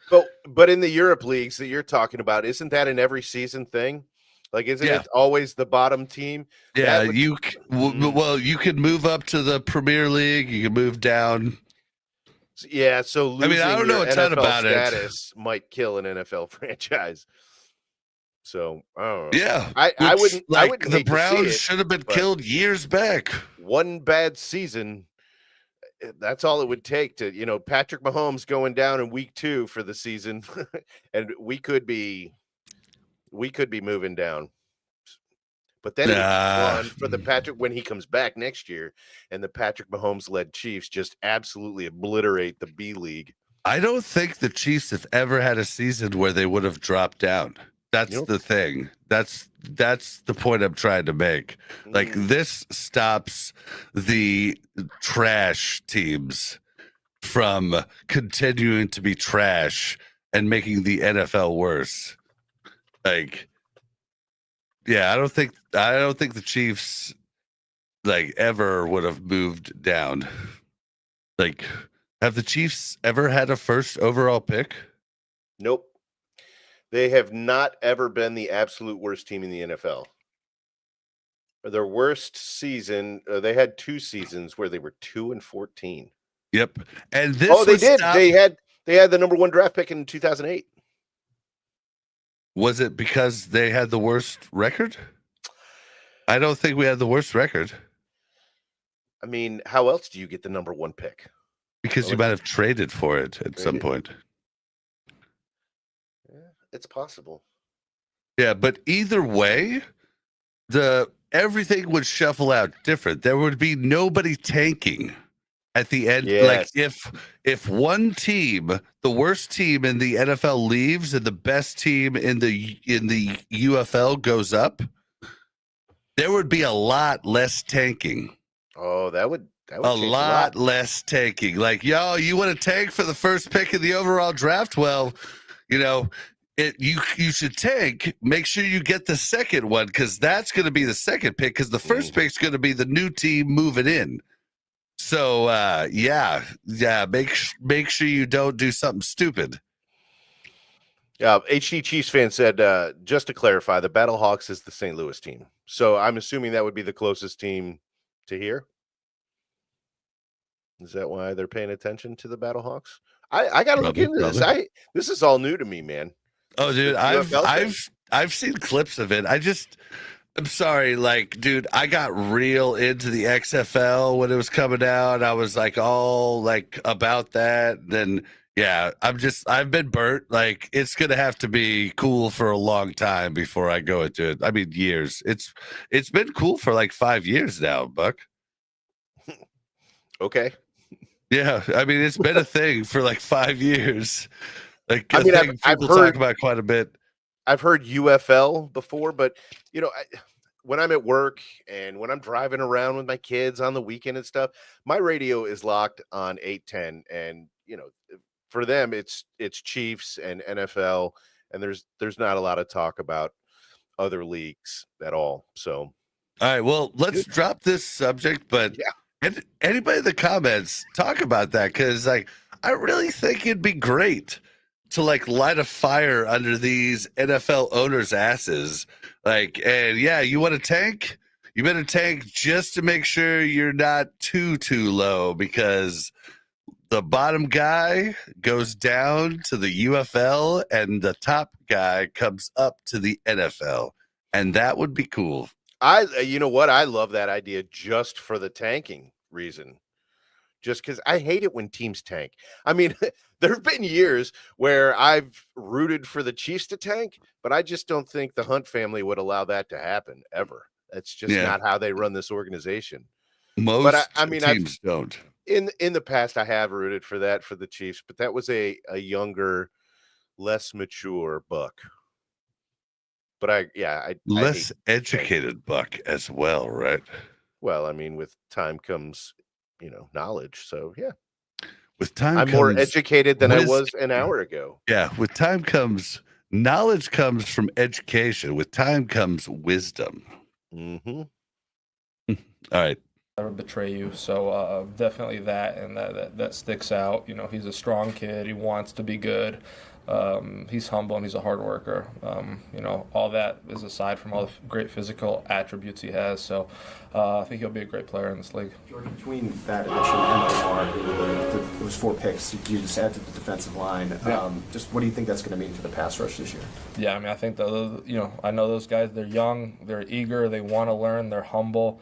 All things that you want to see in rookies and young guys, and you know, we're going to help them out. And you know, there's going to be some competition in the D-line room, I'm sure, and it's going to be a lot of fun. You know, iron sharpens iron. So you got a chance to work out with Tom Ali last year with the jiu-jitsu stuff, and you're doing it again this off season. Yeah. Any thoughts of bringing some of your other teammates along to kind of help them? Because obviously, anybody who wants to come is welcome. You know, so.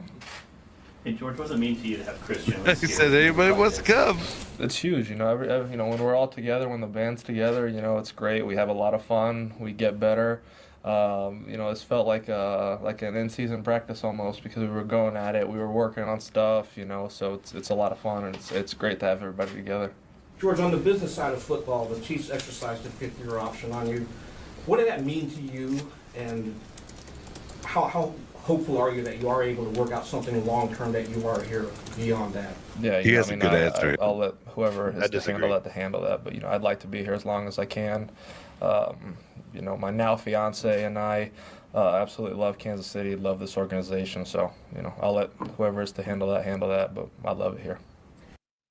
Why do you not like it? I think this is a great answer. I mean, dude, this he isn't says my all job. the right things. I know, but it's not his job. You're right. It's not his job. But a guy that wants to play for the Chiefs is going to tell his agent, I want to play for the Chiefs. Unless it's all about money, right? And so if he gets offered some massive contract with another team, then I understand it. But I don't know. I guess I wanted to hear a little bit more about. You wanted him to say that I told my agent I want to play here. Like, I mean, that I Sure, feel like why not? that's. I feel like him saying I want to play here. It's obvious he told his agent. Maybe I'm crazy. I wouldn't think you're Maybe crazy. I'm obviously crazy. Obviously. I obviously didn't know how obvious it was that I was crazy in this obvious situation. It is what it is. Jerk. Your advanced metrics last year, suggested that you probably had a better season than like the sacks show, and that's what people focus on. How does it feel? I mean, you were named last week one of the most underrated players in the league. Do you feel like that you're underrated, or do you feel like there's something you still need to prove? I mean, I don't need to prove anything to anybody other than the people in this building. That's how I feel. Coach Cullen, Coach Spags, Coach Reed, my teammates, I got their back just like they got mine, and try to put my best foot forward every day to get better and do what I can on the field, and whatever recognition's to come, it'll come. I'm not really worried about that at all. I love this team, have a lot of fun playing here, and it's a blessing of a lifetime, truly, to be a part of this. So. Dude, so this is interesting for HG Chiefs fans. Comment if you want to read it real quick. Yeah, I feel like it has to kind of suck to publicly praise someone that essentially is there to try and replace you. I would never praise anyone who was hired to try and replace me. Remember back when we had that conversation with Tamba, and we talked about when he came into the league, and he named a player or two that were not willing to help or praise him, and he had to kind of make his way into the league, onto the team by himself. I don't disagree with you here, HD Chiefs fan, but I don't think Gelati's intention is to replace him. I think he wants to work on the other side. I'm right there with you. I think Gelati is coming in to replace number 90. Yeah. Minihue Charles. And I think that's where he can come in and actually replace, because Charles Minihue is gone next year unless he's like absurd, 15 sacks. I mean, the Chiefs aren't going. I mean, just with how he acted in the offseason, I mean, they're the ones that gave him a chance to come back to show people what he had. Because if he went to a new system, he was done. He was going to have to do another year to actually prove that he could get a payday. So the Chiefs gave him a chance here to get a payday. I think Gelati's in to replace him, not George. George still has a chance to get a contract here. I think. I could be wrong. I hope. That's just my opinion. I could be wrong. That could be a good take, or one of the many bad takes that we have here on the Buk N Bob Show. Although it's sad how many good takes we actually have compared to bad takes. It's actually weird. Maybe it's because we just follow the Chiefs. I don't know. But we've actually been right about more things that we've been wrong about. I mean, I was one of the two out of all of the Chiefs channels that talked about Joe Tootie being a cut candidate. And we traded him for a 5th round pick 2 days later. Tyler was the only other one from the Chiefs report that actually put that out there. Everybody else thought it was crazy. We thought it was just what was going to happen. Mm-hmm. And it happened. So it was scary because we didn't know all of the intricate details that they were kind of planning behind the scenes as far as the draft and all that. But it just felt obvious to me when the tag was put on Trey. I was like, oh, okay, they're getting rid of Tootie in some way or another. They're going to cut him, make $16 million on the cap, take $10 million dead cap hit, or they're going to maybe trade him for a pick. The fact that he got a 5th round pick for him is unreal. It's actually awesome. But we actually knew that was going to happen, and yeah, all these other people were like, oh, that's crazy. No, it's not crazy. It's just the way the cap works. And when you look into it, it made complete sense. Here. HD Chiefs fan said, I understand that the rookie is not thinking about replacing anyone, but that's what they're doing after all. There are only a handful of players per position by rule. Yeah, I mean, that's the nature of things.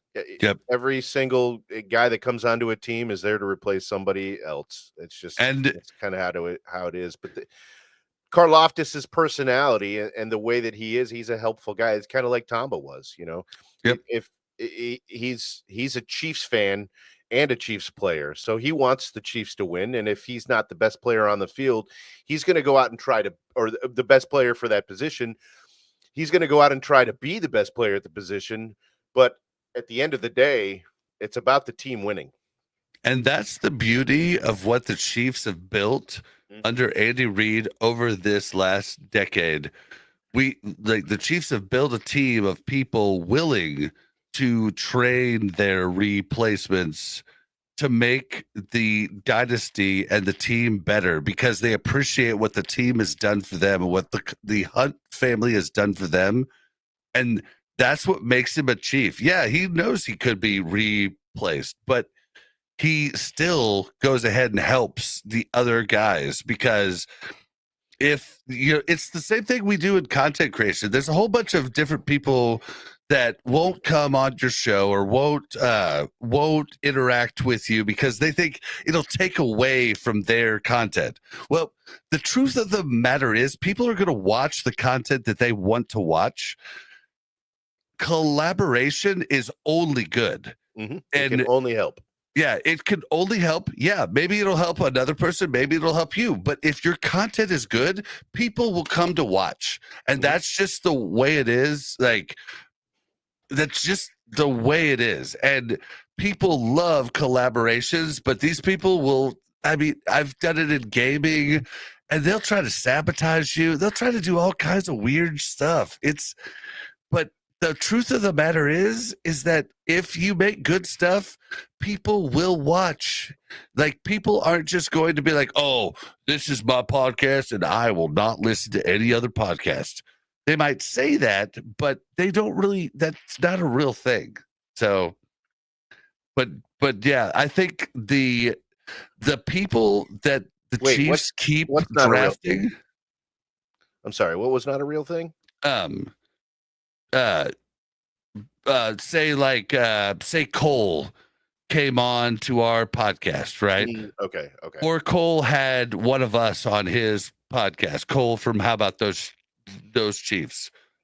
It wouldn't change much of our podcast numbers, like at all. Like it wouldn't deplete our numbers whatsoever. Yeah, it might help ours, but it wouldn't deplete Cole's, is what I'm trying to say. But so many people don't want to collaborate because they're like, oh, well, I don't want you stealing my viewers. We're not stealing your viewers. Your viewers are going to watch you, period, unless they don't like what you said. You know, like so I have a problem with pissing people off. So, I can see when you're talking about live shows. I can see when you're talking about live shows, though. You know, if we were doing our show at the same time that Cole was doing his show, he may not want to collaborate with us and lose some of his viewers for the live show. But I think I know that when we do our show, there are very few other shows going on. There's none of the big Chiefs podcasts right now. Actually, I think Chiefs. I think Monday Morning Quarterback from Jason Dunn's channel stopped doing it Monday mornings, and they're doing it. They've been doing it the last 2 weeks during our show. But like, I'm not worried about it. I don't care, right? But like, Chief concerns. But they have like swap times to do it. But that doesn't matter. Like, people can watch it later. My whole point is that like people think that like if they have somebody on the show or acknowledge them or give them credit, that it's going to take away from their viewership. And honestly, people will just be happy that they showed them a new thing. And like, if you're making good content, people are going to watch regardless. And you should collaborate. I don't know how to say it. Like, it's just, yeah, I've gone on a rant about it way too long, so I'm gonna stop. But people are gonna watch what they want to watch regardless. Collaborations are fun, and they change up people's where you recite the same things because you're in a tube. What's it called? I don't know. Oh, come on, dude. I don't know. I don't know what word you're looking for, buddy. It's not a word, it's a term of where everybody repeats the same thing that everybody else says in their little friend group. Mel, help me out. Oh, man, Buck, come on, help me.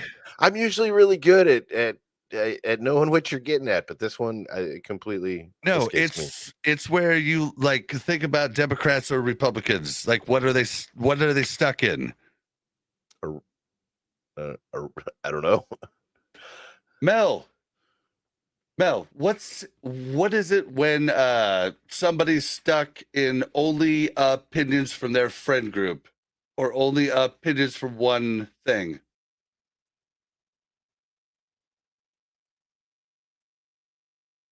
I think Mel's on the same wavelength as me right now. No, Mel's not. Thank you, Mel. Echo chamber. Jesus. Yeah, I was never going to get there, buddy. Yeah, never. yeah. When people are stuck in their own. Oh, Matt Shiz got it. Oh, Matty got it. Of course, Matty got it about the same time Mel did. Thank you. That's not fair though, because you grew up with that guy. All right, we gotta get. No, dude, I didn't even know echo chamber till after I like was it like I knew echo chamber 3 years ago. It's where you literally just get caught by you just repeat and regurgitate what your little group says. It's what's wrong in politics today. Like echo chamber. Thank you so much. Wait, you said it so long ago? Well, ever. I think he probably said that sentiment before. Is my guess. Oh, to me, so long ago, probably. Yeah. Okay. Yeah. All right. Back on track. Yeah. During the off season. You know, well, every off season, you take a little bit of time off, right? So you get the body healthy. He's get all full that of shit. stuff He going, hasn't and taken you any time off. For me at least, I always look back on the film and see how I can improve. Go through every single game. I'm like, all right, this is my game plan, and how I'm going to attack the off season, and what I want to focus on. I think I was pretty dialed in with that last year, and just the constant pursuit of perfection. Obviously you're going to fall short, but just constantly trying to get better, identifying the stuff I want to do better, I want to be better at, and kind of going from there. Patrick mentioned there's a big group of you guys that have not ended the season with a loss. Yeah, Matt, you definitely did. You competitive. Yeah. Listen to you. Oh, no. Oh, he said hey, not when that you it point a matters, finger, when you point a finger, Bob, you're pointing 3 back at yourself, calling him competitive. HC Chiefs fan, I never do that. No, it's literally what. It's literally. I mean, if you look at Fox News or CNN, both echo chambers, just like, oh, I like what you say. I like what you say. I like what you say. Yeah. I mean, we're kind of a Chiefs echo chamber in the sense that, like, we talk good about the Chiefs, although we do call them out when we have to. We do. Well, we've been lucky. We started this a year ago, so it's not like we started this when the Chiefs absolutely sucked and there was a lot to complain about. But yeah. Oh, dude, I can't even imagine us starting this like Todd Haley years, 10 years. Oh, the Todd Haley years. Oh my God. All right, start. First 3 years. And how much does that chew at you? Go back and watch that film. What's that for motivation? Since it was dreamlike, I guess, the first couple of years. Yeah, it definitely serves as motivation going into the season. You never want to end a season like that, but it's going to get your ass kicked in the Super Bowl. Thanks, George. Thanks, guys. Yeah, you never want to end a season like that. Why did they ask dumb? Dude, I need to be in these press conferences to ask good questions. Like, what would you have asked, George? I would have asked George, what specific things have you told Giolotti he should be prepared for in his rookie year and rookie minicamp? That's a good question. That's a really good question. Yeah, like why are we asking, like, how did it feel to get your ass kicked in the Super Bowl? Was that hard for you? You know what I'm saying? Like, it's just so stupid. Like, why do these people why Why don't I have credentials? Actually, I haven't applied for credentials yet. I'm going to try, but I'm afraid our numbers aren't good enough. So I'm afraid they're going to be like, It's worth fucking a Bob, try. you're so cute. I know. All they can do is say no. I just want it for freaking camp. Like I want to go to mini camp and record shit. And like, I just want to do that. HG Chiefs fan says, "You shut your filthy mouths bringing up that fool along with the other fool, Herm." I agree and I disagree. Herm was handcuffed. Herm is a handcuffed really good bad, coach, dude. And his personality was. He still comes on our local radio station every once in a while, and we'll talk with them. And he's just so interesting to listen to. Todd Haley's a buffoon. I mean, absolute buffoon, dude. And we have no desire to hear any of his thoughts. Go back and watch our episode where we had Tamba on, and I was like, oh, I was going to bring up Todd Haley, but my mom said if you don't have anything nice to say about somebody, you shouldn't say anything about it. And then Tamba just smiled and was like, Todd Haley was crazy. He liked Todd Haley, though. He did. But most people didn't. I'm thinking of Matt Castle. I mean, I think Tomba's just got that personality that he is going to find the positive in every situation and in every person. The most positive. It reminds me a lot of my grandmother. Honestly, that's who she was. There's always a silver lining. Oh man, yeah. Tamba was like, "Oh, Todd was a hard ass." I was like, "Yeah, I know he was." Matt Castle has different things to say. All right, what do we got here? It feels good. Xavier, how's the extra work with Patrick Mahomes over Xavier Worthy. Texas to now help you evolve as you get into Hold on. We have to talk about this. His hat? No. Okay, good. Nope. Go next. What's the next thing that stands out to you right here? I don't know. He has let a girl pluck his eyebrows. I did that once in college. It was a bad idea. You see those points? You see those right there? That's not natural. That's a girl. Like, hey, can I paint your nails? Hey, can I pluck your eyebrows? Yep. Or a guy. I mean, yeah. I mean, yeah. Yeah. But I was just trying to point it out. It's good to be able to get this experience. Last year, I was hurt with a hamstring, so just to have this role, devil this horns. level of just extra training, it's good to get that kind of rapport with him. What have you worked on specifically, though, like in Texas and all that? Is it route running? Is it just where the ball can be? Like, how's he working at? Just understanding like what he wants and how he wants it. Really, I feel like last year was kind of just rushing into things in training camp. I just kind of get thrown in the fire in training camp. So just learning what he likes and what fits best what we do. When you compare this time this year to last year at this time, I guess just mentally, how further along do you feel, and how is that helping you in the develop in that sense? I feel mentally, I feel like I'm the same as last year, just the physical aspect. Last year I was hurt, and this year I'm kind of getting into it, and I kind of got a better feel for things. Xavier, how important was the second half of last year and moving around a little bit to your comfort of just wherever you're placed in the offense this year? Yeah, like you said, the end of last year was kind of like a stepping stone for me. Just learning and kind of getting a better feel for what Pat likes, and I started feeling like that. Got better at the end of the year, so just continue that and use that momentum. How do you feel like your growth is as a football player from obviously when you first got here to now? Man, I understand the offense. I feel way more comfortable just being out there. I understand it. I don't have to really think a lot. I just be on the fly. And so what I instantly don't like, I love Xavier Worthy, don't get me wrong. But what I instantly don't like about this interview compared to the rest of them we've done is he's literally textbook answering everything. Literally, yep, oh, yep. Like the plays are, every NFL player says the second year, like the game slows down for you. Like it's just textbooks answers and it's rapid fire questions, which I don't really like. I want like specific questions, like what I would ask if I was here this presser is last year, Worthy, you struggled early on the sideline catches. Do you feel that you have gotten better at being able to make those catches now as opposed to last year? Like, that would be a good question, right?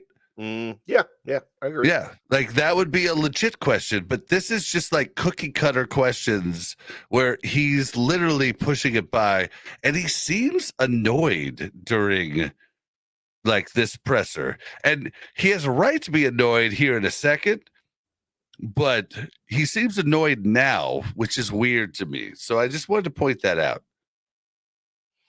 HD Chiefs fan agrees with you. Yeah, the brows kind of resemble the angry eyes emoji. Dude, it's literally, I had a freaking girlfriend at college at KU that was like, and I had real bushy eyebrows at the point, like not old dude eyebrows that I have now. And I let her do it, and she did something like this to me, and I was like, what have you done to my eyebrows? Will they grow back? Am I going to look the same ever again? Like, this is literally a female that has swooped in and done his eyebrows. I'm just telling you. It could be a personal choice. He could have gone to his stylist. It kind of looks on his left brow, which is actually his right brow. It just looks like the left one to us. It kind of looks like there's a stripe in there. Maybe it could be a scar, because hair a lot of times doesn't grow on a scar. Yeah, I have a scar here. Yeah, when you get your eyebrow popped open, hair doesn't normally grow back. But I don't know that Xavier has been fights. I'm not sure. But here, doesn't have to be a fight. He could have been playing, backyard football or playing some. Yeah, like you could fall into the wall. Yeah, I mean, literally, like if it's just a hard hit to the brow, like it literally just pops your eye open. Like you don't even have to have something to cut it; it just pops it open. But Maddie has a good point. He said he might be annoyed by that question, but what's he gonna do? Say no? Yeah. I mean, he's got to give. If he's getting a silly question like that, he's got to give a silly answer. Well, what's he talking about? My question or the silly questions that questions that they're asking? Yeah. Okay. Yeah. There are no OTA practices or light. They got a one-handed catch out there today. I guess. What did you see on that play? Oh man. I love the smile right there. See, somebody asked a good question right there. See, boom, you got the guy back in. To all the receivers. Just as a receiver who is fast, what do you have to say about just this group of guys? Oh man, we got a lot of fast receivers, but Taekwon called me out last year. Well, right after the Super Bowl, he called us out, but I feel like I'm the fastest. But Hollywood, Taekwon, we got a lot of guys that's out there ready to compete, and a lot of guys ready to go get the ball deep. See, this is my point about the media should know how to work these guys. And those are the right questions to get them that's engaged. Yeah, that's why, like, when I did Warcraft Reloaded, we had so many different guests on every week.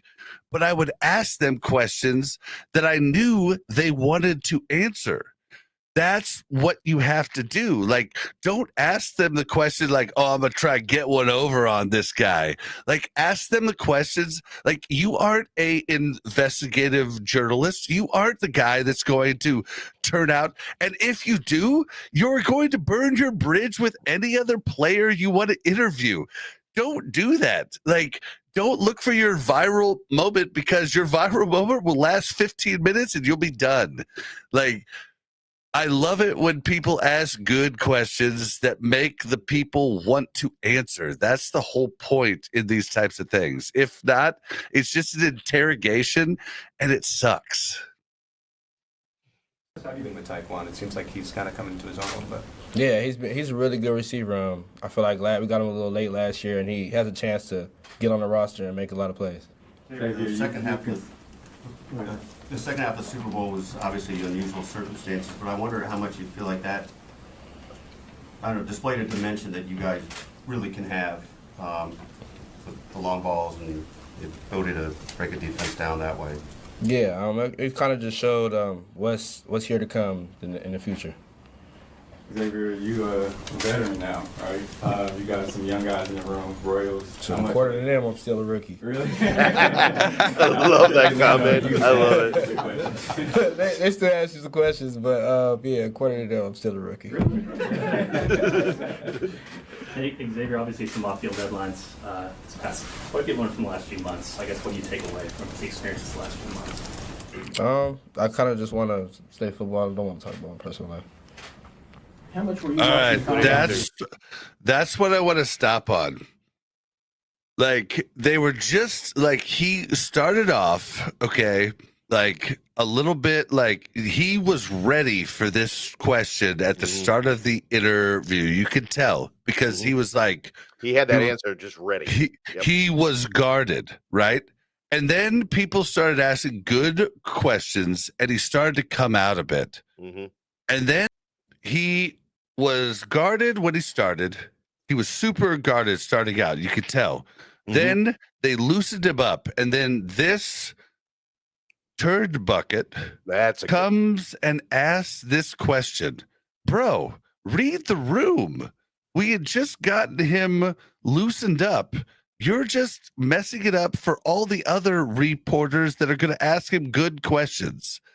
This is exactly what happened in the Super Bowl last year when like idiot reporters asked, well, how do you feel about the refs helping you guys out getting to the Super Bowl? Like, this is dumb. Why are you doing this? You are Kansas City journalists. Like, why would you ask him that question? It was rough when it came out, but he was released that day. Like, that means it wasn't a crime. Why would you even bring it up? I just don't understand what the thought process is. These guys are trying to get like a viral thing to say, and it's gross.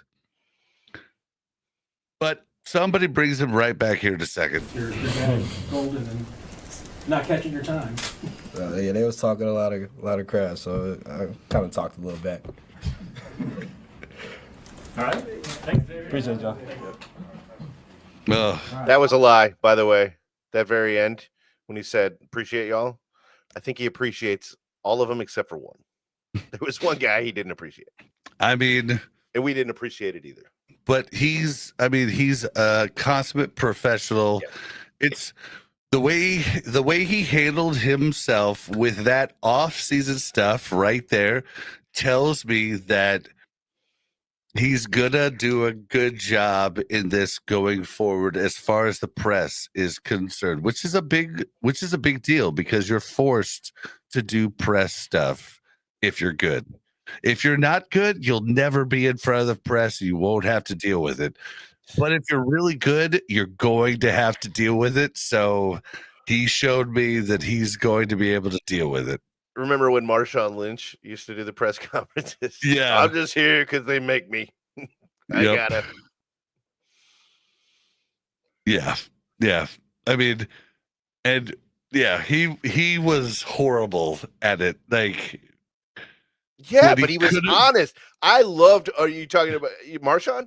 I loved the honesty. I absolutely love that from him. That's what I want to hear from these guys. He could have honest answer. But he didn't give honest answers. He just said, I have to be here for 7 minutes. I love it. I absolutely love it.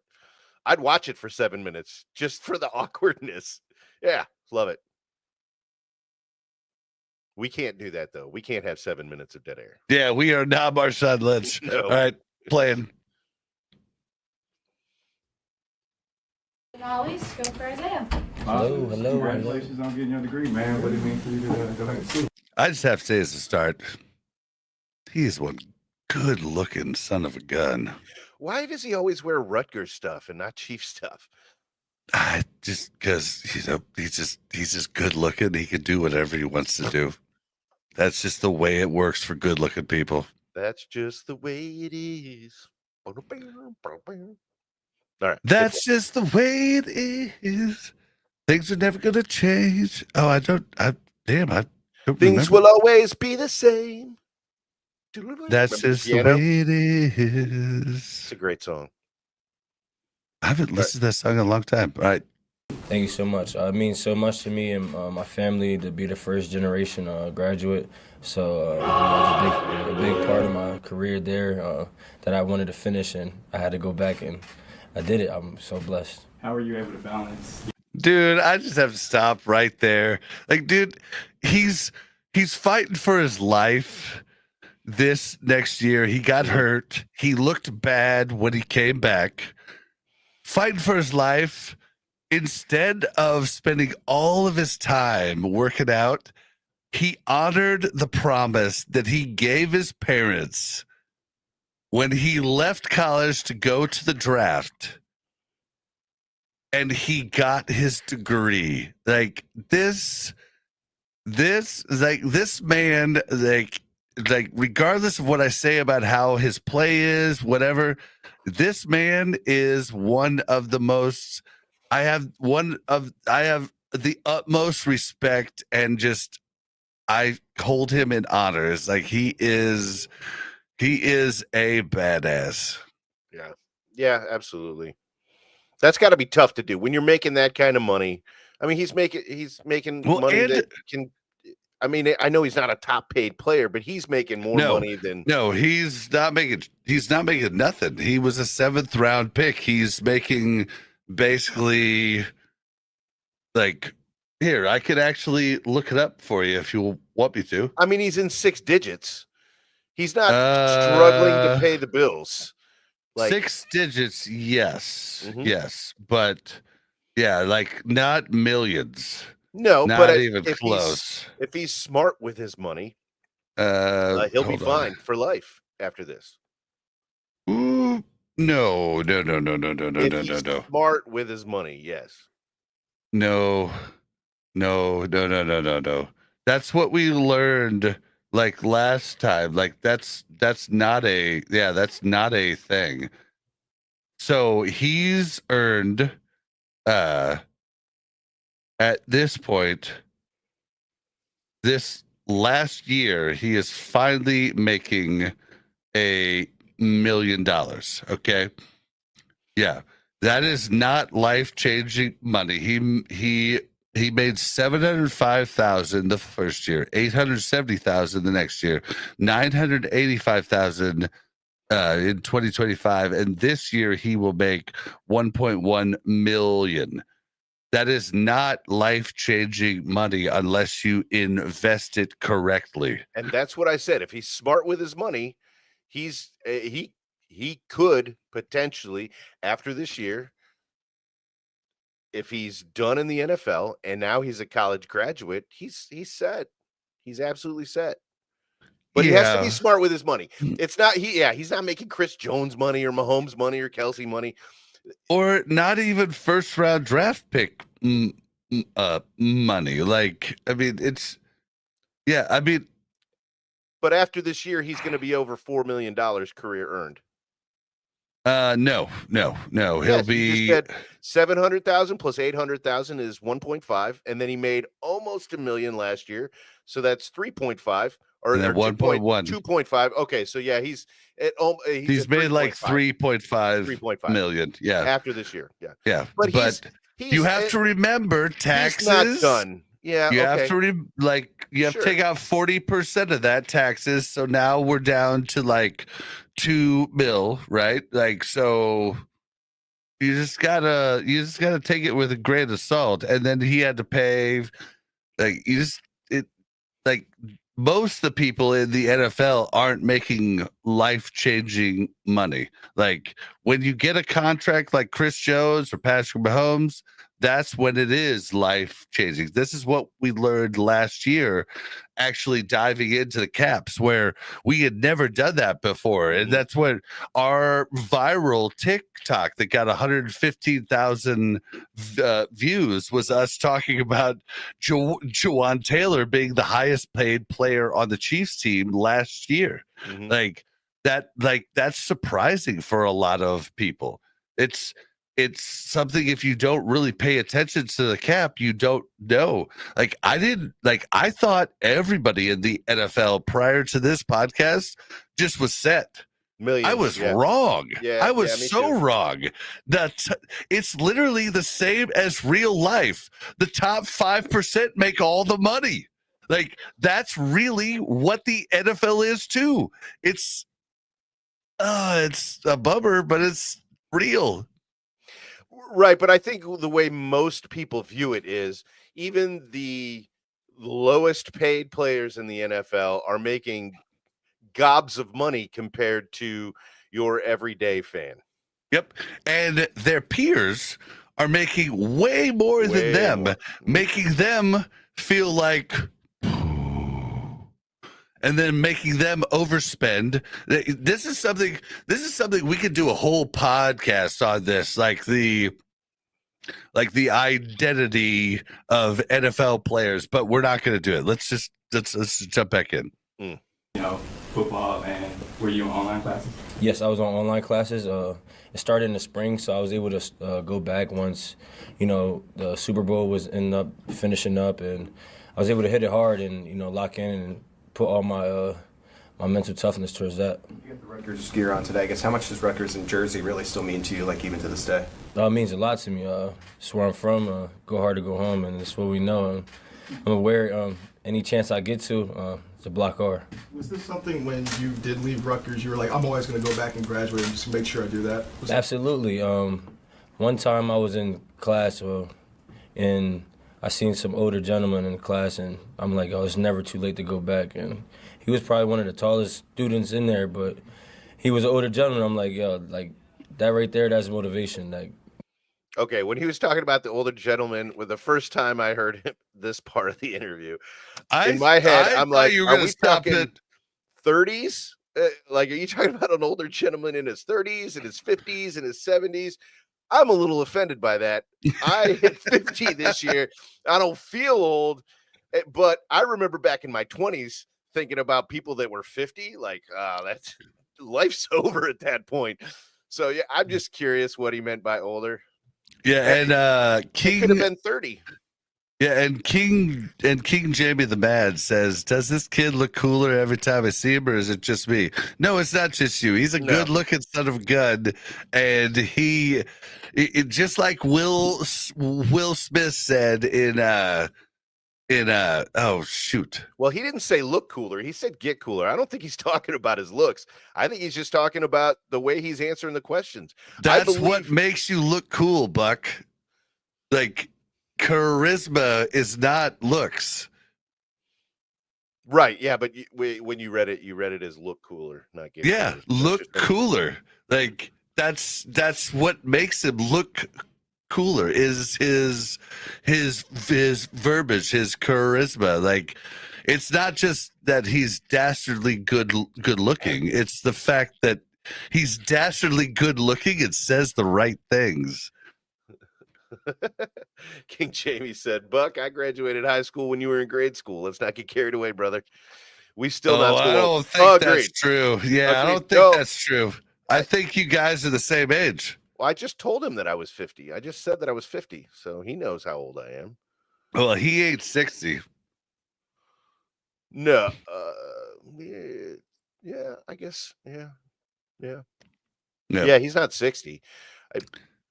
Yeah, no, his, like, what makes him cool is his charisma. Like, that's what makes him cool. I mean, he could like talk to D-Hop and figure out a better dread situation. Like, D-Hop always had the coolest. Yeah, it's cool, but he just, like, we literally had a segment about how cool D-Hop's hair was each week. Yeah, like, it so was awesome. I mean, so he could be better. You know what I'm saying? It's like, do you think D-Hop's hair was all real? Because I'm pretty sure that Pacheco's is. Jeez, HD, ouch. I'm convinced if Bob and Pop ended up in prison together, Pop would have a boy toy. Yeah, bro. Yeah, I mean, just I don't think Bob's this Yeah, just because I can recognize charisma and good looks doesn't mean I swing that way at all. But I'm Most of the also, time. I'm not phobic of any kind, and I can definitely appreciate a good-looking man and a man that really, really. Like, he just says the right things. I just want him to not run into the back of his lineman. Like, that's what I want. Like, you know what I mean? For me, it's not even about the words that he says. It's about the way he says them, his tone, his attitude, his excitement about not just the game of football, but in this case, he's talking about going back to college. He's got, you're right, charisma, but I love his attitude. When I was a kid, my dad was always preaching about attitude. Attitude is everything. And I was not hearing that message when I was a kid. And I wish I would have listened to that a lot earlier in life than when I did. And now I preach that to my kid. I preach that to my son. I've been preaching that to him since day one. Attitude is everything. And they're learning it, thankfully, way quicker than I was. But this kid, you can just kind of tell his attitude. I think that's just his personality. That's just the way he is. Yeah, it's like I love everything he says. I just wish he would run into the back of his offensive lineman. You're never too old to go back and get your degree. But congratulations for going back. Yeah, absolutely. Good weight that you put on. Just wondering, was that a point of emphasis for you? You kind of take us through the equipment that you fluctuated with a year ago? Absolutely. Just going through injuries. I want to gain weight, be a little more heavier. Far beyond stats. His surpass courage that, inspired to millions. get better and build off. Oh, yeah. This is when I was recording this, and I was looking at our copyright claims. Yeah, I forgot that I was supposed to cut this out. Sorry. It's live. This past year's on the field play. Yep, you see me doing. I just restarted it. No. Oh no, this is bad. I'm sorry, guys. Football and were you in online classes? Yes, I was on online classes. It started in the spring. Why are they asking him the same questions over? The Super Bowl was finishing up, and I was able to hit it hard and lock in and put all my my mental toughness towards that. You got the Rutgers gear on today. I guess how much does Rutgers and Jersey really still mean to you, like even to this day? That means a lot to me. That's where I'm from. Go hard to go home, and it's what we know. I'm gonna wear any chance I get to. It's a block R. Was this something when you did leave Rutgers, you were like, I'm always Did going he to say go back block and hard? graduate? Did he say block hard? Block hard to go home, right? Okay. I think that's what he said. All right. Make sure I do that. Absolutely. One time I was in class, and I seen some older gentlemen in the class, and I'm like, oh, it's never too late to go back. And he was probably one of the tallest students in there, but he was an older gentleman. I'm like, yo, like that right there, that's motivation. Like you're never too old to go back and get your degree. Andy mentioned something about the weight that you put on, the good weight that you put on. Just wondering, was that a point? Okay, hold on. Let's let him answer this, and then we'll do this. Emphasis for you. You kind of take us through the equipment that you fluctuated with a year ago. Absolutely. Just going through injuries. I want to gain weight, be a little more heavier, to surpass that, and to get better and build off of this past year's on the field play. All right, is that really a thing? Like gaining weight, does that make you get injured less? I think that's a theory. It's definitely something I've heard a lot. I mean, I've heard that. I guess it depends on the less injury. weight. Well, okay, for a running back, okay, so maybe for a wide receiver, like that's why everybody said Worthy was going to get broken on the first hit. And I was like, wait, Tyreek Hill had less weight. Like when like a small car hits a big car, the small car brushes off much easier instead of just being like, you know what I mean? So like, I feel like on a wide receiver, it's actually better to be less weight because you just push off. Like you don't take the hit. But I guess as a running back, maybe it does hold weight. See what I did there? As far as injuries go, Yeah, maybe I'm more weight concerned holds about his weight as far as injuries go. Yeah, I'm more concerned about his breaking tackles. I'm hoping him gaining weight can allow him to. I don't bounce need off him to break tackles. He Uh, just needs to have vision and not run into the offensive line that is his offensive line. That's all he needs to do. He doesn't need to break tackles to be good.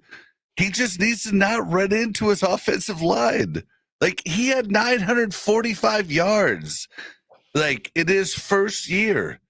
And he was supposedly the backup for the majority of the year behind Clyde Edwards-Helaire. Like, he just needs vision. If he had Kareem Hunt's vision, he would be an elite back. Like, he doesn't need to break tackles. He needs to not run into his own line. That's my thoughts. I mean, I can't disagree with you. I still think breaking a tackle would be okay every once in a while. Yeah, So you think he's more of an elusive back, or if he had the vision, you think he'd be more of an elusive back than a bruiser? Is what? Yeah. But like, maybe the weight will help him break tackles. I don't know. Maybe it will. Like, that would be cool. Yeah. Like, I would love for him to come in and be awesome. But I honestly think if Elijah Mitchell doesn't get hurt, he's going to be our premier back, and Kareem Hunt's going to be our short yardage back. Like, I don't see Pacheco making it if Elijah Mitchell is healthy. Yeah. I just, like, Elijah Mitchell, like, I mean, he is a back. Like, he is a real back. Well, HD Chiefs fan has a really good point here. In Pop's defense, the left side of the line was kind of running into him from being pushed around so badly. That's a very valid with you point. there. Yeah, I can't argue with it. But Kareem Hunt didn't necessarily have that same problem. So that but Kareem Hunt, like, I mean, they both had about the same yards per carry. It's just like Isaiah Pacheco was like loss of yards, like 10 yards, loss of yards, 10 yards. They both ended up with the same like about yards per carry average. It's just when Kareem Hunt goes, he's going for 3 yards, period. Like, that's the beauty of Kareem Hunt. That's why we want Kareem Hunt to be the short yardage guy. But Isaiah Pacheco is a hit and a miss, and that's the problem that we have with him there. And that's even, and you have to, like, look at this too. This is even, I'm gonna make it rough for you, because I'm gonna point out how gross it is. Every team's playing too high safety. They don't even have their 2 safeties stopping the run.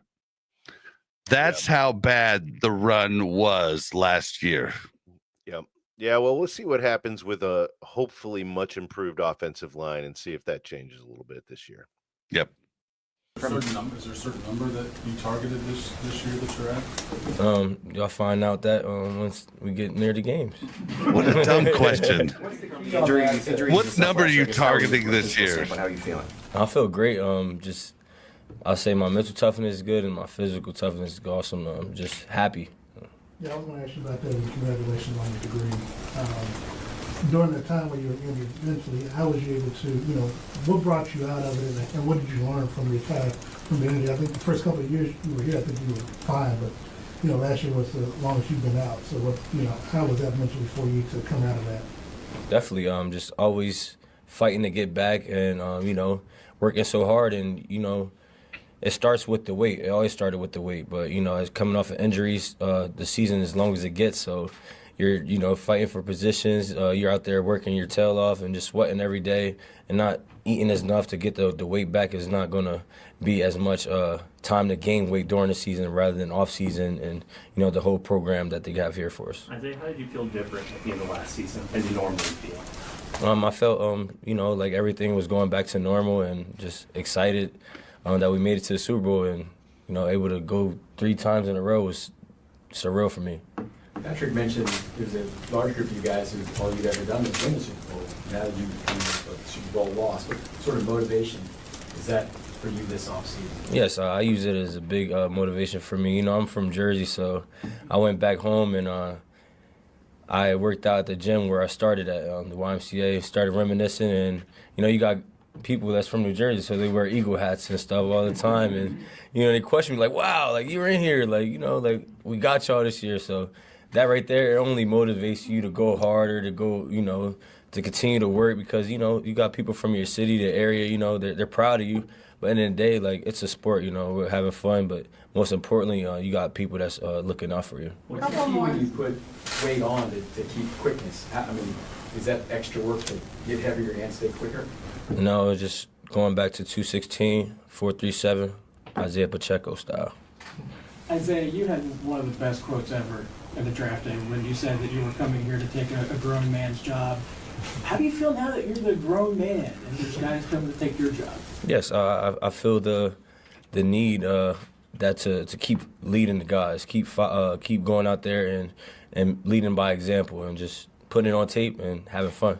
How do you like the room overall, though? That's a great room, phenomenal room. Coach and Veach did a great job bringing guys in, just able to compete, and that's what I keep telling them when we break the huddle down. Just keep competing, guys, and getting each other better. We're going last to Emily and Sam. As a first-generation graduate myself, what does it mean to you, to your family, and just overall in general? Yes, I'll say it's a blessing because, coming from where I come from, you don't get too many people that make it, or you don't get too many kids that graduate. Coming from Vineland, graduating college, and not only doing that, but staying home and not being one of those students that transferred and went place to place to place. I actually stayed home and got it tattooed on me, and that's what it's about. Starting where you, finishing where you started. Last one. Last year, it seemed like you had a decision to try and hurry back as quickly as possible versus coming back when you're 100%. What was that balance like for you, wanting just to get back as quickly as possible, even if you weren't completely yourself when you were going to come back? Yes, I felt great, just light on my feet, and that's what happens when you're dealing with an injury and you're just trying to rush back and get back. You're not worried about the weight, you're worried about the play, just going out and having fun and just trying to be yourself. Thanks, Isaiah. Thank you. Congrats. Yes, sir.